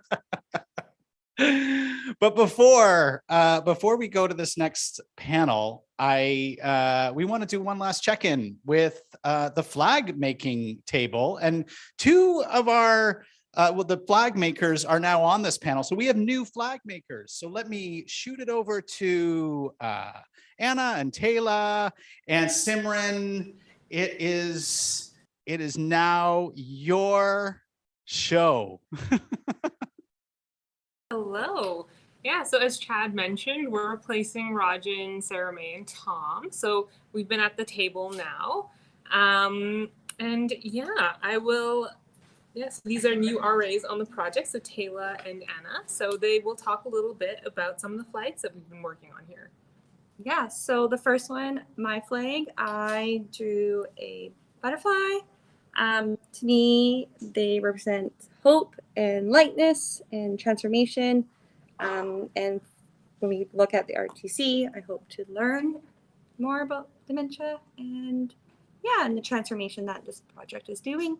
Another flag that stood out to me was this one here. It says smiles, happy, and laughed. And it just brought a smile to my face. And then Anna, what do you have over on your end? Yeah, so I'm also brand new to the RTC, pretty new to therapeutic recreation as well as a third year access student. So one of the things I've noticed most in my program so far is the importance of connection and how that leads to understanding and empathy. So this is one of the flags that mentions connection, but there's actually three that have the word connection. So there's connection and fun over here. And there's another one in the front there that has connection as well. So I feel like that relates to this flag here about inclusion, love, and equity. Connection can lead to all of these things, and I think that's really, really important. So I'll pass it back to Sandra.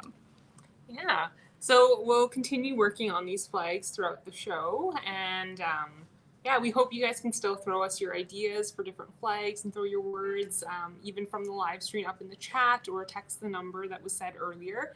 And now we'll head back to the panel. So it'll be with Julia, Sarah May, Tom, and Rajan.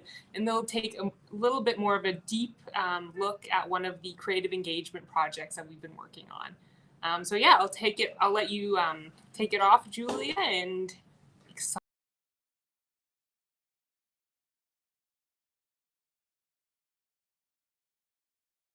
And you guys are doing a great job over there on all the flags, and it's so lovely to see the flags displayed around the room here. We have like several lines of flags now, and I see more at the art farm hanging behind.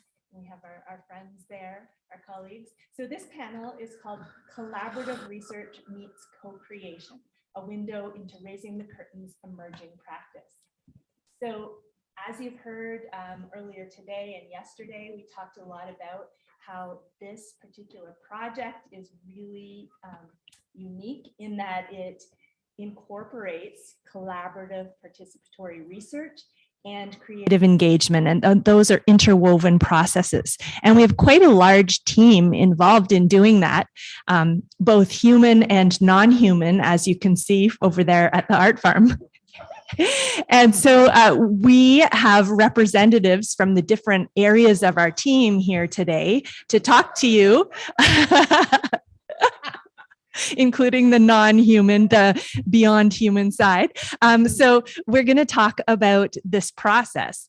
So first, we'll just take a moment to introduce ourselves, and then I will give you a little bit more information about what we're gonna talk about today. So first of all, I'm Julia Henderson. I'm a postdoctoral researcher on the project. And my background is in theater and performance, and I'm also an occupational therapist. So I kind of represent both the theater research and healthcare sides. Hi, I'm Sarah May. I'm one of the artists involved with Raising the Curtain, and I'm a theater artist as well, and a musician. Hello, my name is Tom. I'm also an artist facilitator in the program, and yeah, I have a background in theater, mask, puppetry, and play music as well. My name is Rajan. I'm a research assistant on the project, and I come from a social work background. Thank you, Rajan. And if we can turn it over to you on the art farm to all introduce yourselves, that would be lovely. Hi everyone. I'm Sandy Buck, and welcome to the art farm. So just before the panel started, our happy dog Sunny jumped in and decided to be part of the panel because she escaped the house. But the animals have been actually incredibly important in this process, especially over the times of COVID. So I think a lot of animals have showed up. But I'm one of the artists, and then beside me, Sunny, and then beside Sunny is Cheri. Yeah. Sunny, do you want to introduce yourself? I would like to introduce the dog. My name is Margaret, and that's about it. I'm just an only person called Margaret. Nothing special. I'm her partner, Joan. Hello, Margaret and Joan, and hello, Sunny. And my name is Anya, and I'm a research manager on the project. I'm also part of the faculty at Douglas College in Therapeutic Recreation Department, as well as I'm a recreation therapist.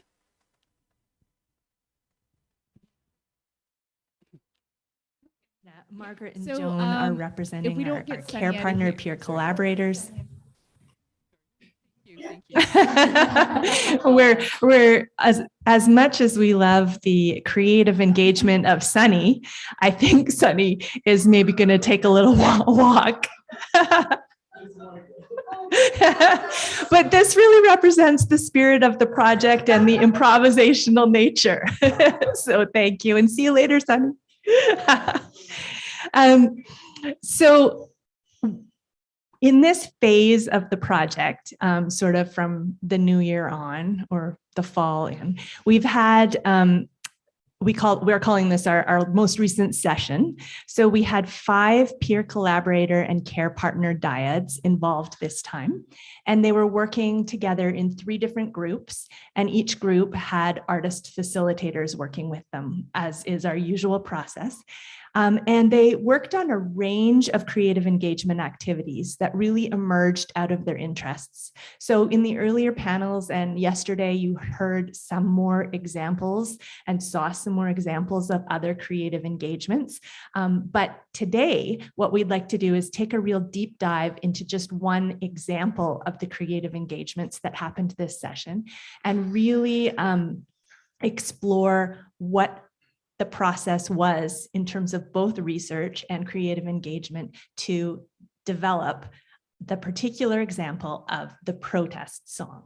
So we have Sarah and Tom, who are artist facilitators who worked on that song. We have Joan and Margaret, who were collaborators in developing that song, and the research team as well, who was part of that whole process. So Sandy over on the art farm and I are going to kind of moderate today and ask questions of our panelists. So before we go any further and kind of dive into exploring that process, we wanted to play the protest song again for everyone. So if we could cue that up now, and we'll see the video of our protest song. You ready? One, Here we go. 3, 4. It's the little things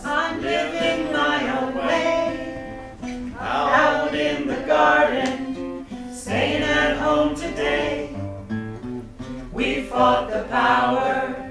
We took back the night, passed laws against pollution, supported women's rights. Chorus!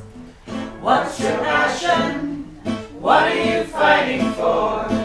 All species and all spaces, even up the score.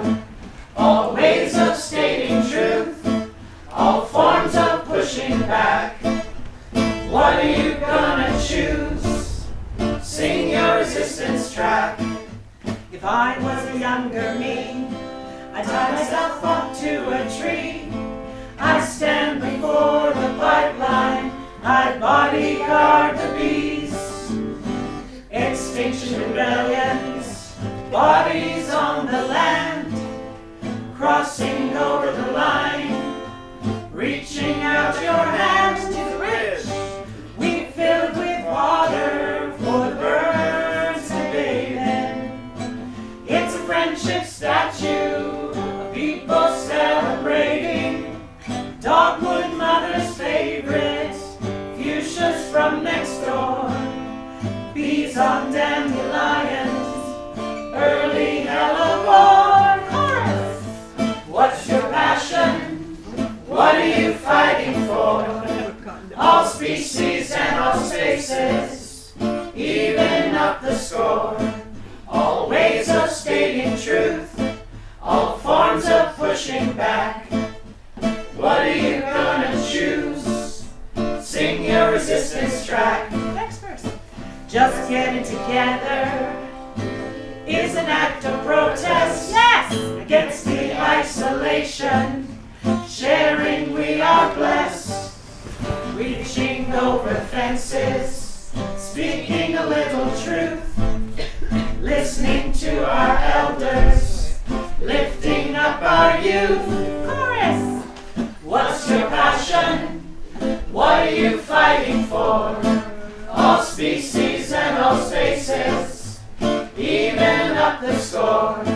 All ways of stating truth, all forms of pushing back. What are you gonna choose? Sing your resistance track. Again! Sing your resistance track. One more time! Sing your resistance track.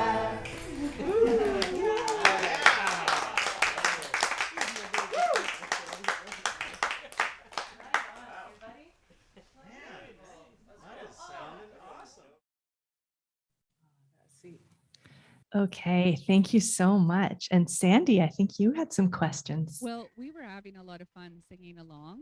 And Joan, Margaret, you were singing so wonderfully. How did it feel to see that song? Or I thought we were very clever. Thanks to Sarah and Tom, of course. But yeah, we came over quite well. I liked it. Margaret, is there any feelings or thoughts that come after seeing the song or hearing the song and having us singing together? Yeah, it's good. It's good to be together. It's really good to be together. So, and I got my two people, Joan and I, in the middle, which is good because Joan usually tells me that I'm doing it all wrong. I'm not telling you, Joan, that's not right. I like to tease Joan. Thank you. I think you're giving a great demonstration of the wonderful sense of humor that is so much a part of this project. So I wanted to ask Tom and Sarah now. So we've talked about how the creative engagements have been inspired by the research. Could you tell us a bit about what the original question or research theme was that you were working with in this session? Oh, sure. Yeah, I could take that one, Tom. We were given a new theme by the researchers of social change and social justice. And well, Tom and I thought about that and went, it's interesting that our little Zoom group, our Zoom pod got that one. And so we wondered why and thought about, well, we had done the previous project that we had worked together with Joan and Margaret, and also our friends Tegan and her mother Marguerite, was making these comic strips, stories, adventures of Margaret and Marguerite's lives. And they came out of the conversations that when Rajan was our RA and we were meeting the year before on Zoom in 2020. These stories were back and forth. Margaret and Marguerite would trade these wonderful stories from their lives. And we just, well, the three of us were kind of in awe saying, oh, look, Anya's holding up a panel there. I'm not sure. Yeah, I think they have We some can of see the comic The comic panels. panels, yeah. Yeah. And so, and basically these comic panels and the adventures that we documented this way are exploring themes of social justice and social change, and Margaret and Marguerite standing up for things that they believed in and being brave leaders. And so we thought maybe we could dive into that a little bit more. And That's why we think we got the theme, but we don't really know. Because it comes from Oz. well, Anya, how did you actually come up with that theme, your team? Yeah, Anya, could you tell us a bit more about the process of collecting data and how from the data we collected, the research team came up with themes? Thank you for your question, Julia. And yes, I'm happy to take a couple of minutes to provide a brief overview of the process of data collection in the project. So I'm going to be speaking about research for about 2 minutes, and it's not as engaging as the song that we just heard, so just heads up. We began data collection by engaging peer collaborators, including Margaret, who is here with us, in an open discussion about aspects of their lived experience of dementia that really mattered to them. Through this conversation, we identified, so that was at the very beginning of our project 5 years ago. And through this conversation, through this initial conversation, we identified 7 broad themes, including themes such as receiving a diagnosis of dementia, community and relationships, having a voice, and experiences within healthcare. These initial themes then became focus of a series of engagement workshops. And during these workshops, during all our workshops, art activities were interwoven with our discussion focused on lived experiences. The discussions were audio recorded, then they were transcribed, and then they were coded by the research team. So what emerged from the analysis process of the initial conversations was a code book, a collection of codes, diverse codes that closely represented both the language that was used in our discussions by the project peer collaborators, and also they captured the essence of what was being shared during our sessions. Furthermore, we drew on this code book to shape both the focus and the content of the subsequent following creative engagement workshops. For example, we incorporated quotes from the code book to inspire art activities. As well, we used the quotes to stimulate further discussions on the topics that the peer collaborators mentioned in our sessions. So peer collaborators' quotes were used as a foundation of various creative activities, such as performative arts, visual art activities, and literary forms. The goal of this cyclical process of gathering and incorporating data back into our processes was twofold. First, it deepened our understanding of lived experience of dementia that peer collaborators were sharing with us. And it also helped us to stimulate conversation and discover together new ways of expressing, representing, and sharing those experiences that people were sharing with us. In regard specifically to a theme of social justice, which was a topic of the workshop that Sarah May and Tom co-facilitated, and Joan and Margaret took part in and wrote this beautiful song that we just heard. This particular theme emerged later in our data analysis process. We noticed that there was a connection between codes and themes that were emerging in our discussions and what we were learning from other dementia advocates about social citizenship within the context of dementia. So the concept of social citizenship really opens up the conversation about people living with dementia, having opportunities for growth, having oneself recognized in a more holistic way, just beyond their diagnosis, and also being able to participate as an active agent in your own life.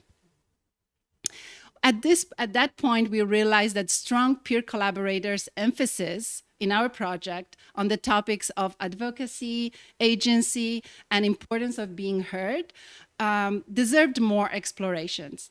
And this transition allowed us to work at an intersection of individual experiences of living with dementia and more broader understanding of dementia from more of a human rights perspective. So this is how we came up with the theme of social citizenship, and really in combination with what we were hearing from Margaret and Joan in the conversations with Tom and Sarah May.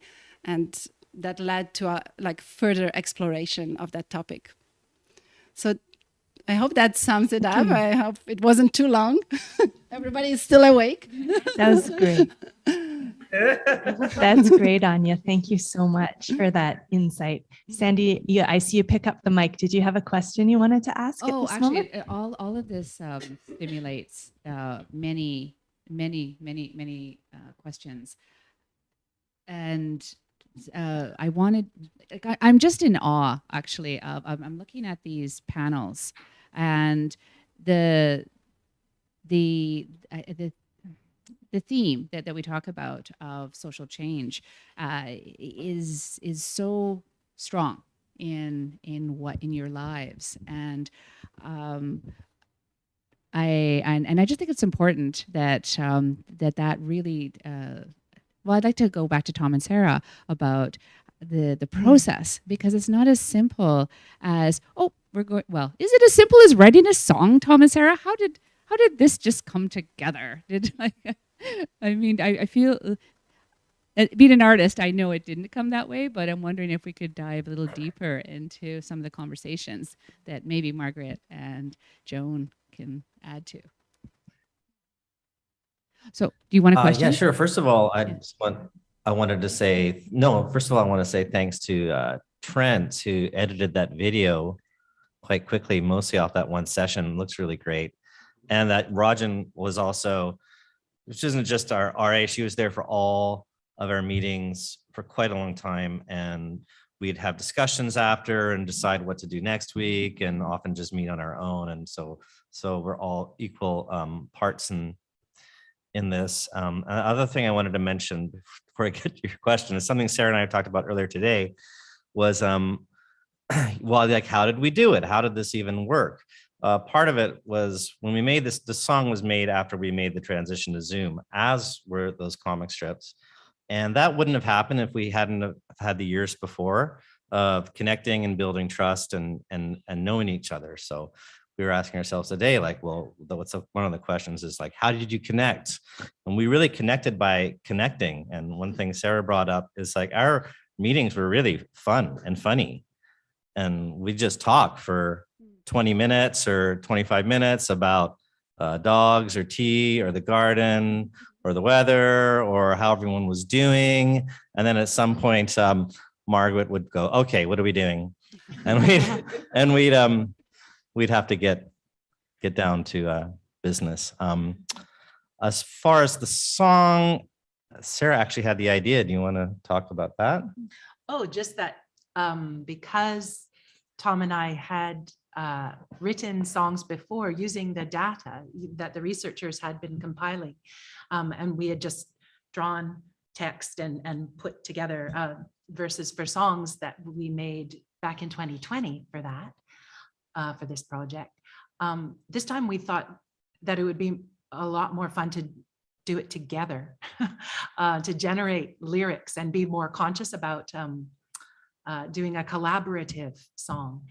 And well, we knew that Joan and Margaret, you love to sing, you sing in your choir. And when we started, we also asked everyone, what are songs that mean something to you? And Joan and Margaret, you sang for us a beautiful song, Sister, Let Me Be Your Servant. That was a gorgeous song. Thank you for sharing that. That's our favorite. Yeah. Your favorite. Yeah. I understand that was played at your wedding. Is that right? Yes, it was. Yes. Mm. And we're going to have it at our Yeah. funerals too. Good. Let's play it sometime in between. Too. I was gonna say another element was finding something that we all like to do. We tried drawing, but you all weren't that keen on that. So we're like, They like to sing. They're happy to write. So Yeah, we did a number of writing exercises as well that fed into generating the lyrics. And they're a combination of different subjects. But one thing that we did often is get folks, because Margaret and Joan, you have a beautiful garden at your place. And Marguerite has a beautiful garden as well. We would get you to sometimes go out and take photographs and bring them back, or just to go stand on your deck or just go out to your garden, go away from the camera or the Zoom for 5 minutes and we say, bring back 3 things that you see. Maybe at this moment, before you go into more depth, could you tell us a bit about your gardens, Joan and Margaret? Tell us about your love of gardening or about the garden that you have. Home in Roberts Creek, and it was a huge house, but we got to the point where we couldn't manage it anymore. So we were going into a new house that we have now in West Seashore, and I loved all my plants. So I thought, well, I can't go without the ones I love the most. So I took cuttings from my Bramley apple tree and from all my plants. I took them and planted them when I knew I was leaving. And I got a neighbor to bring them over to the new house, and now they're all thriving in my new garden. So that was a very hard time for me, because being British, we don't like change. So to leave behind my house and my garden was almost too much to ask. But it was the right move to make at that time. But the garden is I've always cherished my garden, and it looks lovely. It looked lovely this spring because it rained so much I couldn't get out there to spoil it, and it looked absolutely perfect. It did. Weeds as well. All the weeds look lovely, and so did the plants. Yeah. I didn't know what a hellebore was until I saw this video. So that was, what's an early hellebore is a plant? Yes. I think that was in. Yeah, I think that was one of the plants from Marguerite's garden, wasn't it? The hellebore. Yeah. Yeah. She talked about that. That was the first one that bloomed in the year that they'd always look for. Too bad that Michael and Marguerite couldn't be here today with us, but we did see them on the film, so that was lovely. Yeah, it was. So could you tell us a little bit more about how you used the inspiration of gardening and how that wove into the song in the end? Well, one of the writing exercises that we were doing was something that we call cut-ups. Tom, you could probably talk a little bit more about that.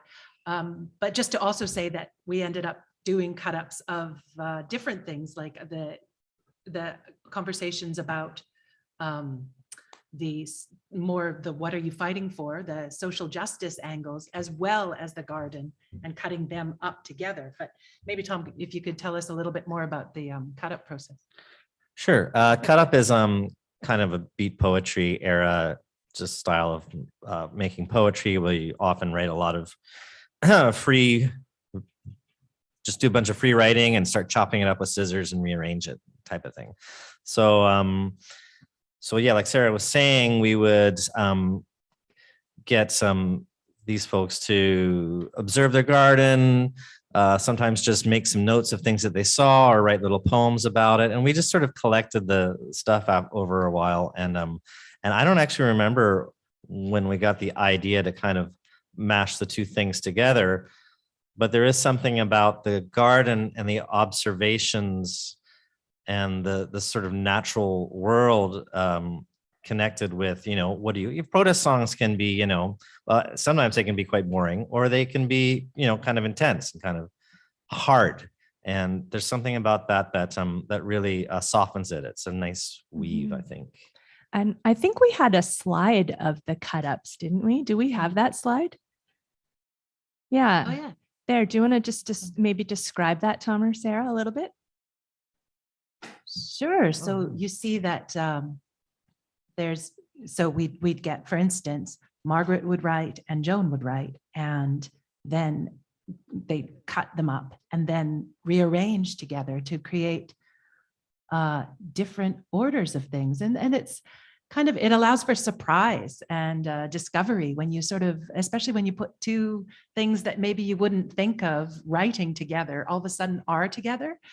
It allows your imagination to kind of open up and you see over here, one sec.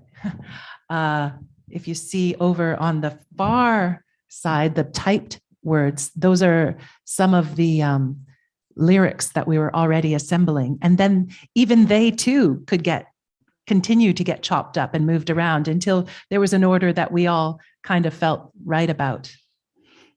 I think there's something good to mention here about the nature of the project is that we didn't give assignments. Like anything that we worked on, we all did it together. So we would all go off and write a poem. We would all come in with an idea of a song that we liked. We didn't want to put you too much in the hot seat. Well, it's Joan just and the Margaret. nature of it is collective enterprise, right? That we're all kind of creating and figuring it out and making mistakes together. If I might interject, I think That's Tom, great. when you first asked us about the road we were on with the garden and other things, and Margaret's background and Marguerite's of social justice was so similar that the song was easier to write because they were of two minds. Their social activity was different, but of the same ilk. And so I think they were a perfect combination. And when they first met at the at Christensen Village, when the first weeks of the program, they just took to each other, didn't you, Marguerite and Michael? And they were instant friends for the last 4 years. So it was a beautiful, beautiful thing. Yeah. Joan, you mentioned that Margaret and Marguerite had this background of being advocates or activists. Would you like to tell us a bit more about you and Margaret's experiences with protesting or activism or social justice in the past? Because my memory's terrible. It really is. Well, Margaret was a nurse and she came out to BC to become a nurse at Lionsgate. And I don't want to embarrass the people in the room, but both of us have had mastectomies. And Margaret came here and she had trouble with her prosthesis. And in those days, you had to go to a drugstore and there was a male owner of the drugstore most times. It'd take you into some grubby little back room and fit you with something and was totally like threw it in the room because he didn't want to be there with you. And Margaret was so disgusted by the behavior of what they were doing with women with mastectomies that she said, because she couldn't get a job at Lionsgate, she said, okay, I'm going to do something better for the women that have this problem. And that's when the chrysalis, which is the opening of the butterfly, was formed, Margaret's idea, of course, with her brother's help. She opened her first store in North Vancouver, Lower Lonsdale, and made it look like a real fashionable shop for any woman to come in with swimsuits and all sorts of. What do you mean make it real? It was really good. Okay, I meant real for people to come in and admire. You didn't line boxes up on the wall like the drugstore did. No. You make it look very pleasant. And then she formed a group called Bosom Buddies. And that was for women with mastectomies, and she'd leave her shop open for night time and they'd all come in and we'd get together, and that morphed into bathing suit. We put on shows for bathing suits, and we formed something like Raise the Curtain. We formed this women's organization for women with breast cancer so that they could come and feel good in a store. And then it morphed after that into lots of other things. But I think by not getting that job at Lionsgate, a lot of women in BC certainly got better treated for that problem. Yeah. So she really was a good Samaritan. I would say a hero, honestly. Thank you so much for that. Go ahead, Sandy. Yeah, Did you have thank you. something? Thank you. So we've had so many conversations over the years, and something that has been so important, because you get into these sessions and you share so much information and beautiful stories. To actually have them in an artistic form is imperative to help us remember. But also, what's really important is to have that amazing research assistant like Rajan, who really brought in that inclusion. She watching. So Rajan, I'm going to put it to you. We had this great conversation when we were discussing how to put this panel together, and how if you could share your views of the flow of the river. You gave this beautiful. If I throw that to you. Yeah, it's been a real honor to work with people like yourselves, Joan and Margaret, as well as Tom and Sarah. And, you know, like I take a lot of field notes in these sessions, and I also, everything is recorded. So it's very easy for me to just write down the time, and I can go back and get the quote in full later. So I don't bother you guys by asking you to repeat things. But what I've noticed while working with you all is the creative process, in my words, is really, it's very much about being present, and it's about play. And what I've noticed with Tom and Sarah May is they are so grounded in the present and in this idea of play. It's like a stream where you can drop rocks in, you can make obstacles, but eventually the water will find its way through. So sometimes I've witnessed you guys have a brilliant idea, and it'll involve generally drawing or something. And then Margaret will be like, well, I'm no artist. But somehow Margaret and Tom, but Sarah May and Tom are able to get Joan and Margaret to eventually get on board or to do something else. They're like water, and they'll find their way through. And much like water, you just kind of have to have faith and trust that it will eventually find its way to its destination. And they always have. Every single artist on the team has always found their way to the destination. And it's been like a beautiful journey to observe and also try to document. Nice. Yeah. That's lovely. And I'd love to come back to that in just a moment. But Rajan, I wonder if you could just tell us a little bit more about what it's meant to you to be involved. You've graduated now, but you were a student research assistant on the project. So what did that mean to you, and what did you sort of learn or get out of this project? Well, there's definitely the practical skills, the research skills, like sharpening of all sorts of like the lit reviews, the environmental scans that we've done, the helping to write articles, even those types of things are really rooted in the academics, but great skills to have. But the other things that I don't really think those skills I would have developed anywhere else are things like curiosity, play, being present, which is something that the peer collaborators have taught me. So yourself, Margaret, Joan, Marguerite, Tegan, like Margaret G, like everyone has been a great teacher in how to remain present and as someone whose mind works a million miles a minute and is always worried about something, it's been really refreshing to have like an hour and a half in the week where I'm just present with you. And I've learned that so much can come from that time, and you can learn so much if we're able to focus. And it takes practice, and play also takes practice. It's hard to put yourself out there, and when Sarah May and Tom make you sing, it can be difficult, or when Chad makes us play with an energy ball that doesn't really exist. These are difficult things, but they take practice. And I think in the end, you learn, sounds cheesy, but you learn about yourself.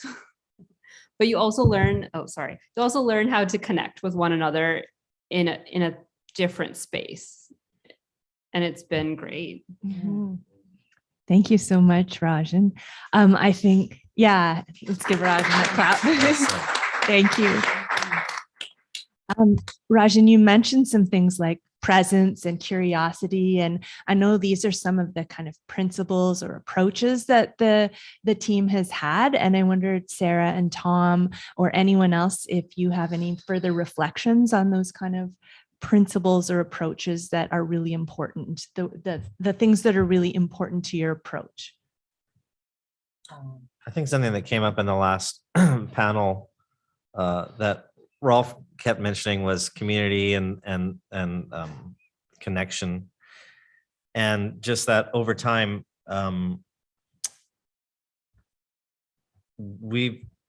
there's just genuine love in our group. It's really, there's nothing else to it. And so the creative engagement is just, it's just so natural, and we're just going to find something that we like to do eventually. So we don't even really worry about it anymore. Like when I think it was last month, I had to do a different project in Seashell, and then stayed the night at Sandy and Chad's, and then we had a thing the following day. But the night before, I went to see Tegan and Michael, who he's married to Marguerite, and the rest of our group. And I've been seeing Tegan, we've both been seeing Tegan, all of us on Zoom for a couple of years. I'd never seen her in real life. And it was quite emotional. And it was also like, yeah, it's like, we've never seen each, she said, I said, isn't that weird that we've never actually seen each other in person? And she said, I know, but it's kind of like we're family. Yeah. And so, yeah. I wanted to say something a little bit about the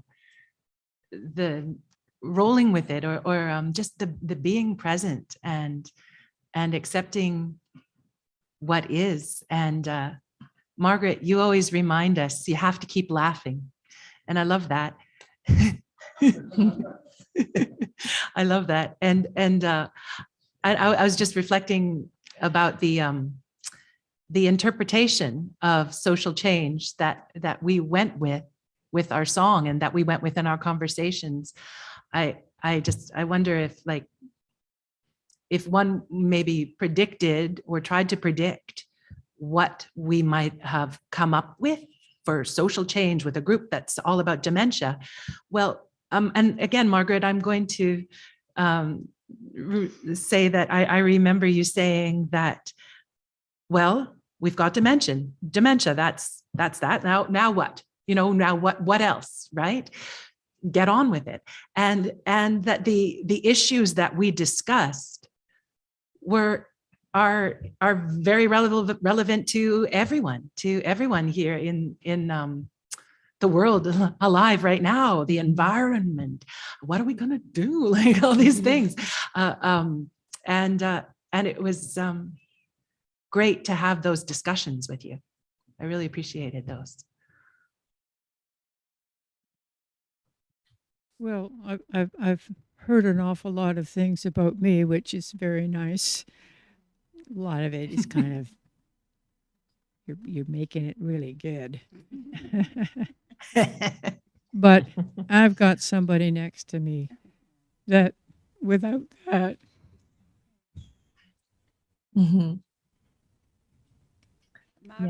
Margaret's had a fantastic day today. She's laughed herself silly with the other girls that we meet from Raise the Curtain, and coming into a serious conversation. She has gone very serious. So she might be a little tearful at this point. You created a flag? Yeah. What? You created a flag? A flag. Well, if it hadn't been for Joan, it would have been tough. Yeah, that's absolutely true. And I think you're really just expressing like the strength of the love, not only amongst, very strongly felt between you and Joan, but also the love that's embraced by the whole group, and how much that's been central to the project. I know there was a quote in one of the productions that said, "We're dealing with love, and that's at the center of everything." And that's really been central to this project, to really hold space for that love. And I think, the many creative engagements beyond this specific one have really opened up opportunities and created space to share love and to share presence and playfulness and openness. And that is so valuable to all of us within the project. I just wanted to turn back to Tom and Sarah for a moment, as we all recover from that just beautiful emotional moment. There were some other aspects of the song that I think might be really interesting for audiences to hear about. I wondered if maybe, Tom, you could reflect on how some of the rhythms and the choices about the song came out of the interests of our peer collaborators. Yeah, definitely the chorus and that whole kind of the reggae beat in the chorus came because we asked what protest songs were, inspirational to all of our collaborators, and Marguerite said "Get Up, Stand Up" by Bob Marley, and she also said that she used to sing it to her daughter as a lullaby at night, which I think is so cute. So and I think we just spontaneously started singing it over Zoom at that time, and so that's why the chorus sounds like that and feels like that. Mm-hmm. And the song that you sang, Margaret and Joan, "Sister, Let Me Be Your Servant," is that how it went? Did I get that right? Yes. Do you want to sing it for us? Is that too much? Yeah, no, but it was a good collaboration. I don't know whether it's serendipity or whether there's a magic in the air, but to get Rose and Tom with Margaret and Tegan, originally it was Marguerite and Michael. I thought the combination of all of us was really wonderful, and the spirits move in wonderful ways, and get those people together, and especially we are not artistic in any shape or form, but so Tom to get me to draw was like a miracle. Go out in the garden and get this and that was wonderful. But I was challenged quite a bit during those weeks that we were on Zoom. But if it wasn't for Zoom, we would have been quite lonely. We were isolated, really. And other than going to, when it was really shutdown time, other than going to the stores for groceries, Margaret didn't go out at all because, although if I went down, I don't know what we would have done. But it was those meetings on Zoom, which, I wasn't very tech-minded, but we got to do it, which was wonderful. And we thank you very much, Tom, and you, Sarah. Thank you. We thank you too. I just want to add, Joan, you should definitely thank yourself. I know that learning Zoom and dealing with the internet problems and bearing with us was a lot of work, but you did a fabulous job. And without you, we wouldn't be able to connect. Yeah, I just wanted to also say that I feel like that some of the lyrics reflect obviously the time that we were in, because staying out in the garden, staying at home today, says the song. And that was our reality, all of us. And so part of the theme, I think, is celebrating what and whom you have around you. And for us, it was you over Zoom. Joan, just a minute ago, you mentioned that you're not artists, but I wondered if you and Margaret wanted to comment on, do you think this kind of creative work, what do you think about it for people who don't consider themselves artists or musicians?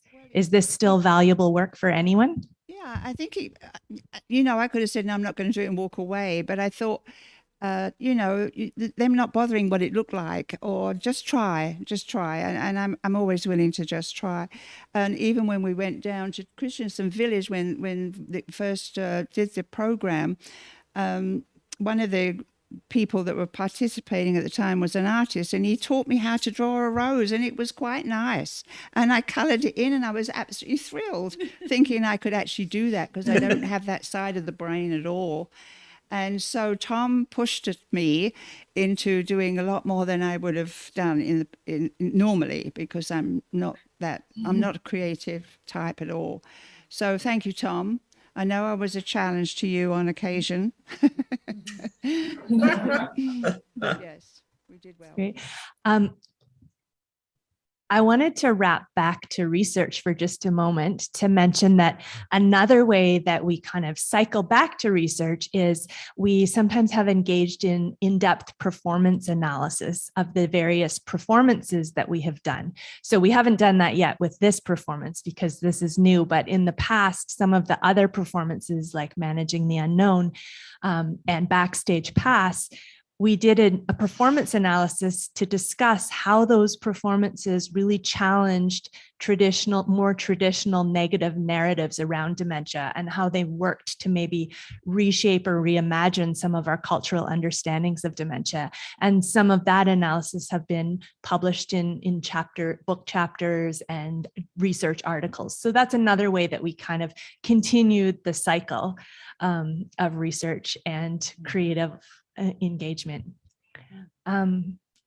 Sandy, do you have anything you want to? Well, something on the research. Research is just like life, and our cells are constantly evolving, like coming to life and then dying, and then new cells are growing from that.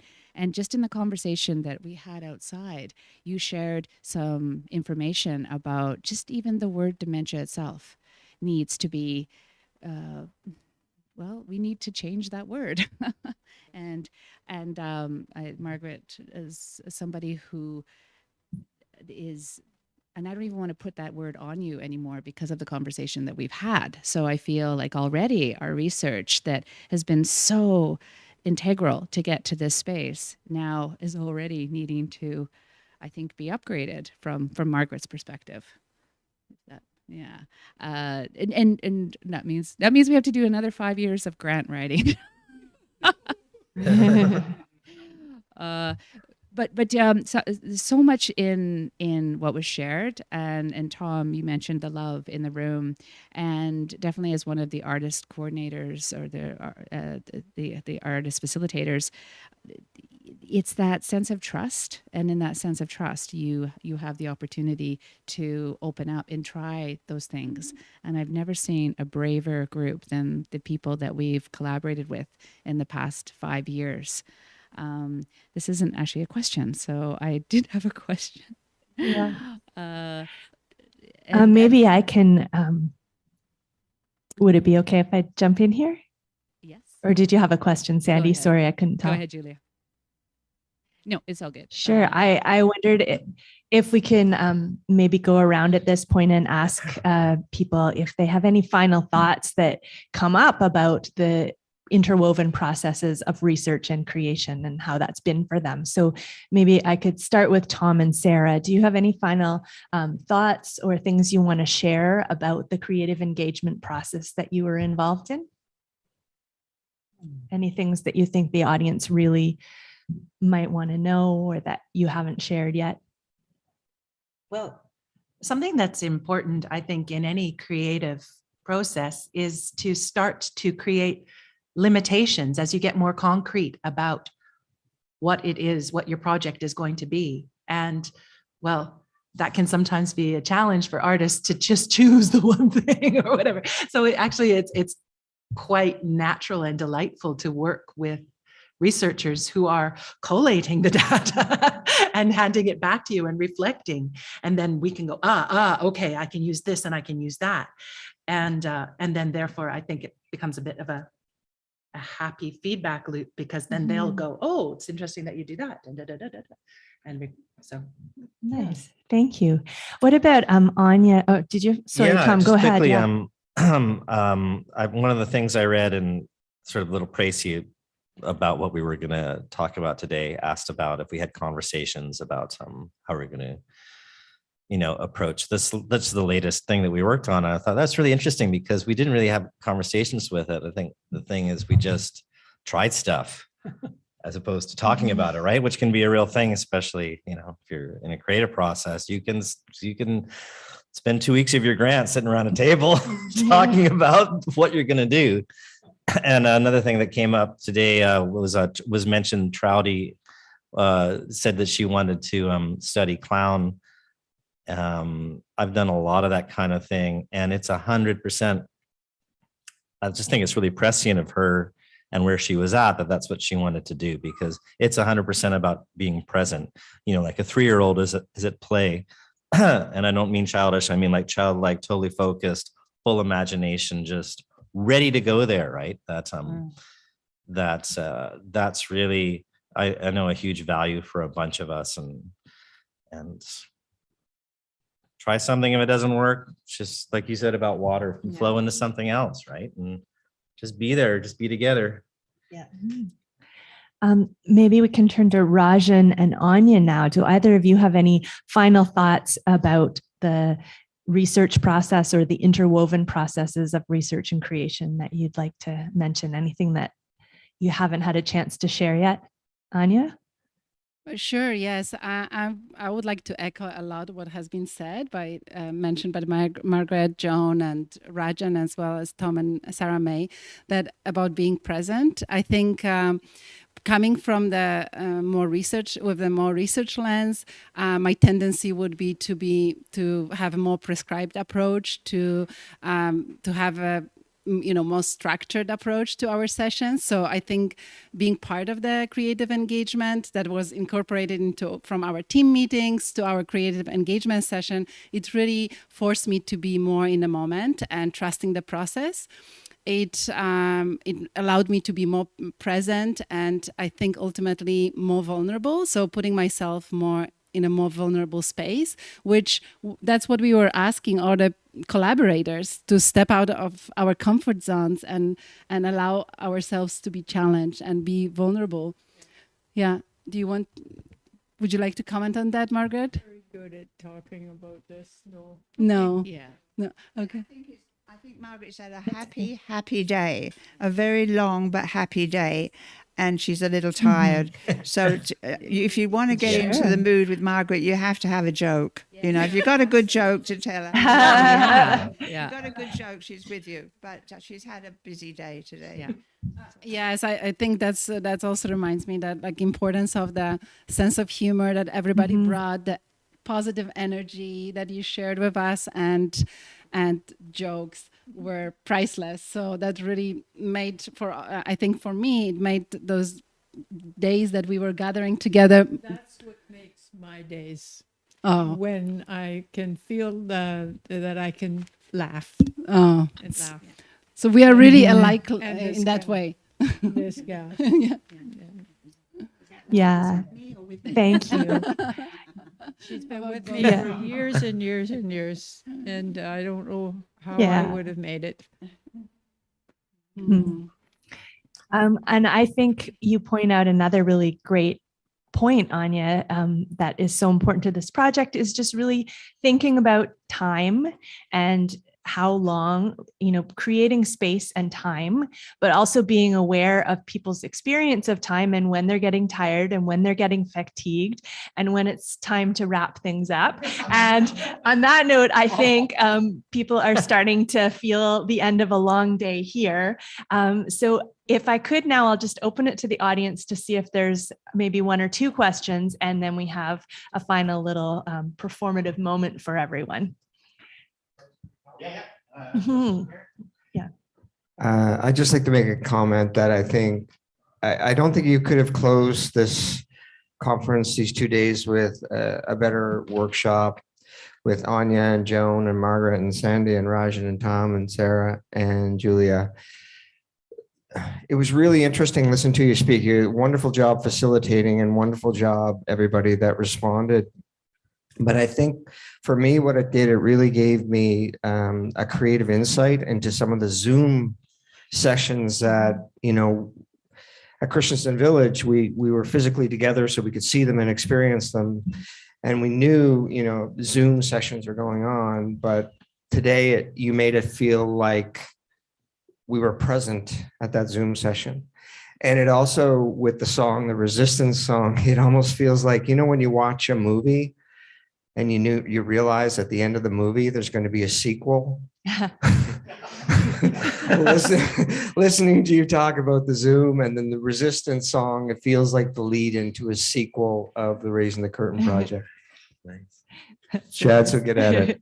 Thank you. What do you think? Are there any other questions that come up? There's one question back there. Let's take one question and then we'll move on to our.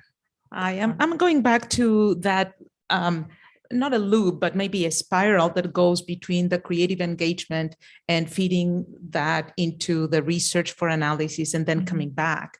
And I'm interested, like you're very experienced artists and you've done a lot of work, but here's another layer to that. And Sarah May, you touched on that by saying, how you felt that helped in that process because it was being narrowed down to certain choices. But I'm also interested in thinking you're having these experiences with the collaborators and then you feed all of that into the researchers and then they do their magic and they analyze and they, produce they record, they transcribe, they do the analysis, the codes, the themes and all of that. And okay, now this is the theme for next session. So I'm interested in how did that feel? Did it still feel as it was coming from the sessions? And were you able to work with that, like feeling it was coming really from there and it was your own?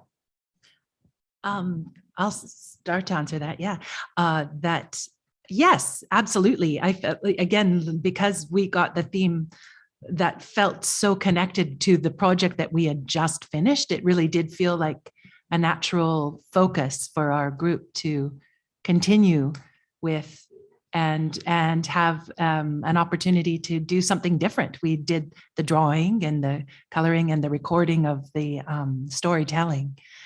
And then we thought that we would try a song too, because it just, I thought like, oh, social change, music.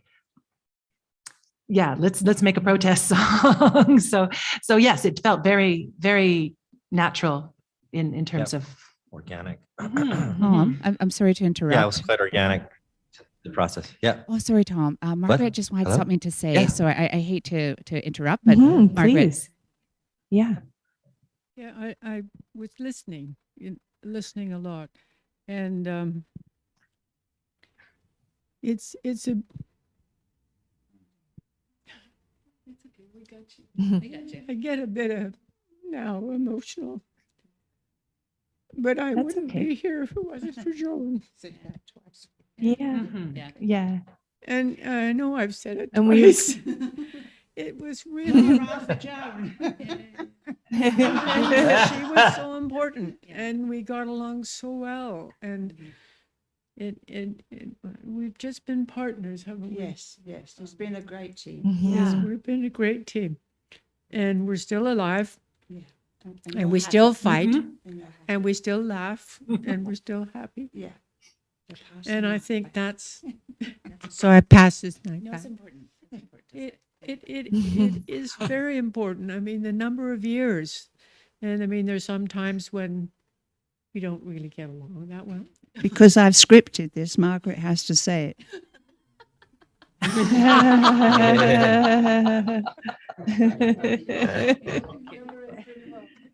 But anyway, I'm really lucky. I'm really lucky, and I'm still alive, and I'm in my 80s, and I'm still going. Anyway. We are really lucky to have Thank you here you. with us today. What's that? We are really lucky to have you with us today. Yeah. Thank you. Yeah, Thank you so I much, think you Margaret. just- And I think it's so important in this 5 years. What you have taught us is so important to be in the moment and to allow when the words come. It is important to allow those words to be spoken. And Trouty taught us that in that waiting. Sometimes she would say, I have something to say. And it would take maybe 10 seconds. And it's as people who hold space, it's important to receive so that they can give. And thank you so much, Margaret. Back Thank to you, you so Tom. much. So I think at this point, we'll wrap up the discussion part. So thank you, everyone, Rajan, Tom, Sarah May, Sandy, Margaret, Joan, Anya. It's been a wonderful discussion. And we have a moment now for everyone to engage in a little creativity. We're going to all sing the resistant track together. So Tom has got his guitar here, and we're going to put the slide up now with the lyrics. And your convenience, Tom, please lead us together in this as our final moments of the session, the couple of days. I just want to say, Art Farm team, we have to mute you because of the limitations of Zoom, but yeah. please sing along out there. And we will see you at some points in time, so you will be partially on camera, just so you know. Oh, cool. So even if it puts you out of your comfort zone, you have to sing. All right, everyone. You ready? Yeah, sure. Here we go. It's the little things, I'm living my own way. Out in the garden, staying at home today. We fought the power, we took back the night, passed laws against pollution, supported women's rights. To the chorus, what's your passion? What are you fighting for? All species and all spaces, even up the score. All ways of stating truth, all forms of pushing back. What are you gonna choose? Sing your resistance track. Second verse. If I was a younger me, I'd tie myself up to a tree. I'd stand before the pipeline, I'd bodyguard the bees. Extinction rebellions, bodies on the land, crossing over the line, reaching out your hand. Bridge, we fill it with water for the birds to bathe in. It's a friendship statue, people celebrating. Dogwood mother's favorite, fuchsias from next door. Bees on dandelions, early hellebore. What's your passion? What are you fighting for? All species and all spaces, even up the score. All ways of stating truth, all forms of pushing back. What are you gonna choose? Sing your resistance track. Last verse. Just getting together is an act of protest against the isolation. Sharing, we are blessed. Reaching over fences, speaking a little truth. Listening to our elders, lifting up our youth. What's your passion? What are you fighting for? All species and all spaces, even up the score. All ways of stating truth, all forms of pushing back. What are you gonna choose?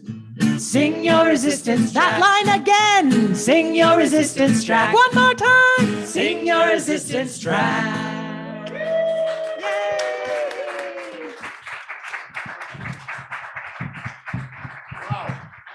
Okay. Yes, it's me again. I am just kind of overwhelmed. This has been an overwhelming day. So much has gone into this, and I really, myself personally, couldn't have asked for more in terms of the just the dialogue, the honesty, and the presence, the being present. So I just want to thank everyone who was involved in this event, everyone who's involved in this project. Way too many people to list. So we have actually got a short film. It's 5 years and 5 minutes, and it also covers all of our thank yous. So we're gonna send you out with that. It does bring us back to this song, but I can't get sick of this song, to be honest. So I think that's great. And I just want to say thank you again to everyone who joined us online, to everyone who joined us here. Yeah. To everyone at the Art Farm, Margaret and Joan, and all the collaborators and partners that, yes, thank you. So, so long, everyone. We'll see you soon, I hope.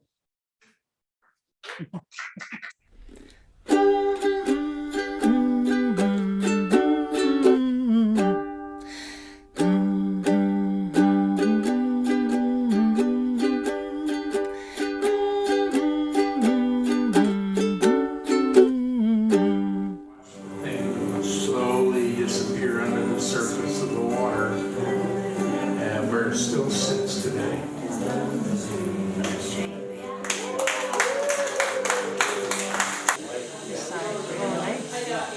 It's like it's riding on the wave. Okay, yeah. You're here for today, and if you wake up tomorrow, that's today.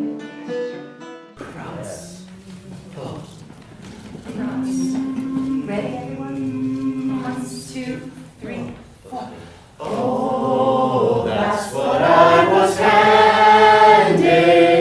And that's what I was handed. So you do the best you can. I think we're just as important as we always were. Does that make sense, Doc? It's just a phase of life. I choose to be happy again.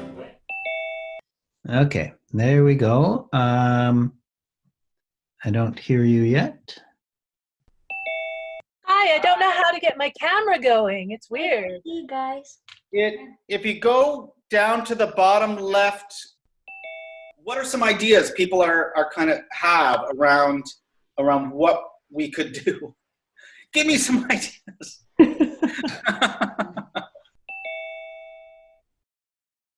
Now that we're all kind of stuck in our homes for now, how do we engage with people? So I'm trying this new technique that I like. Engage with people by listening to them, talking to them, and watching them if you Yeah.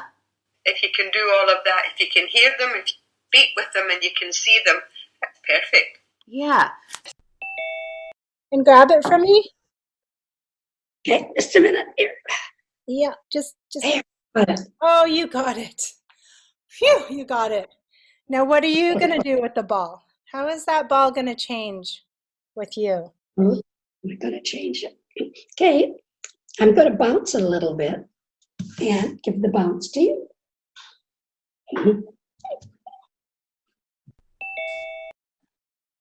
Oh, I don't know. This drives me crazy. Come on, there's no right or wrong. It's a No, opinion. I know. Exactly. Do you want to hold it up and show Sarah? You got it? There? Wildfire major isolating destroyed. Awesome. I'm going to write it down. Okay. No way he's gonna hit. Even to jump over is almost impossible for him. Right? But look, can we imagine that Tonka could do it? Oh, if you want me to, I will. Yeah. Yeah, I finished it. He's trying to jump over, yeah. Oh, okay. Looking at it. You are shrinking in front of my eyes. And perhaps it is only my short-sightedness. We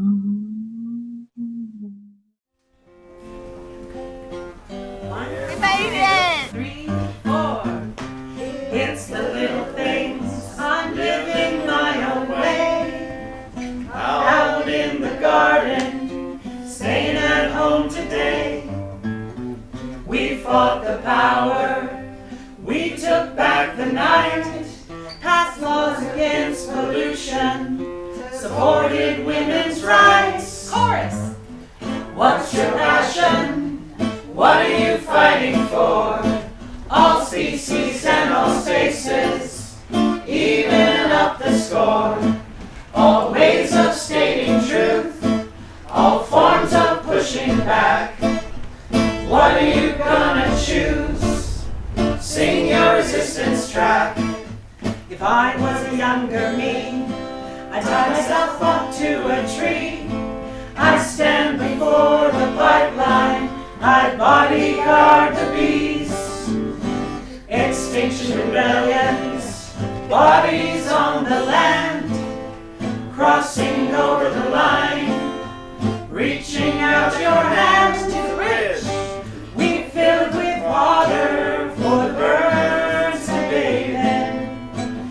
It's a friendship statue, a people celebrating dogwood mother's favorites, fuchsias from next door, bees on dandelions, early hellebore. Chorus! What's your passion? What are you fighting for? All species and all spaces, even up the score. All ways of stating truth, all forms of pushing back. What are you gonna choose? Sing your resistance track. Next verse. Just getting together is an act of protest. Yes! Against the isolation. Sharing we are blessed. Reaching over fences.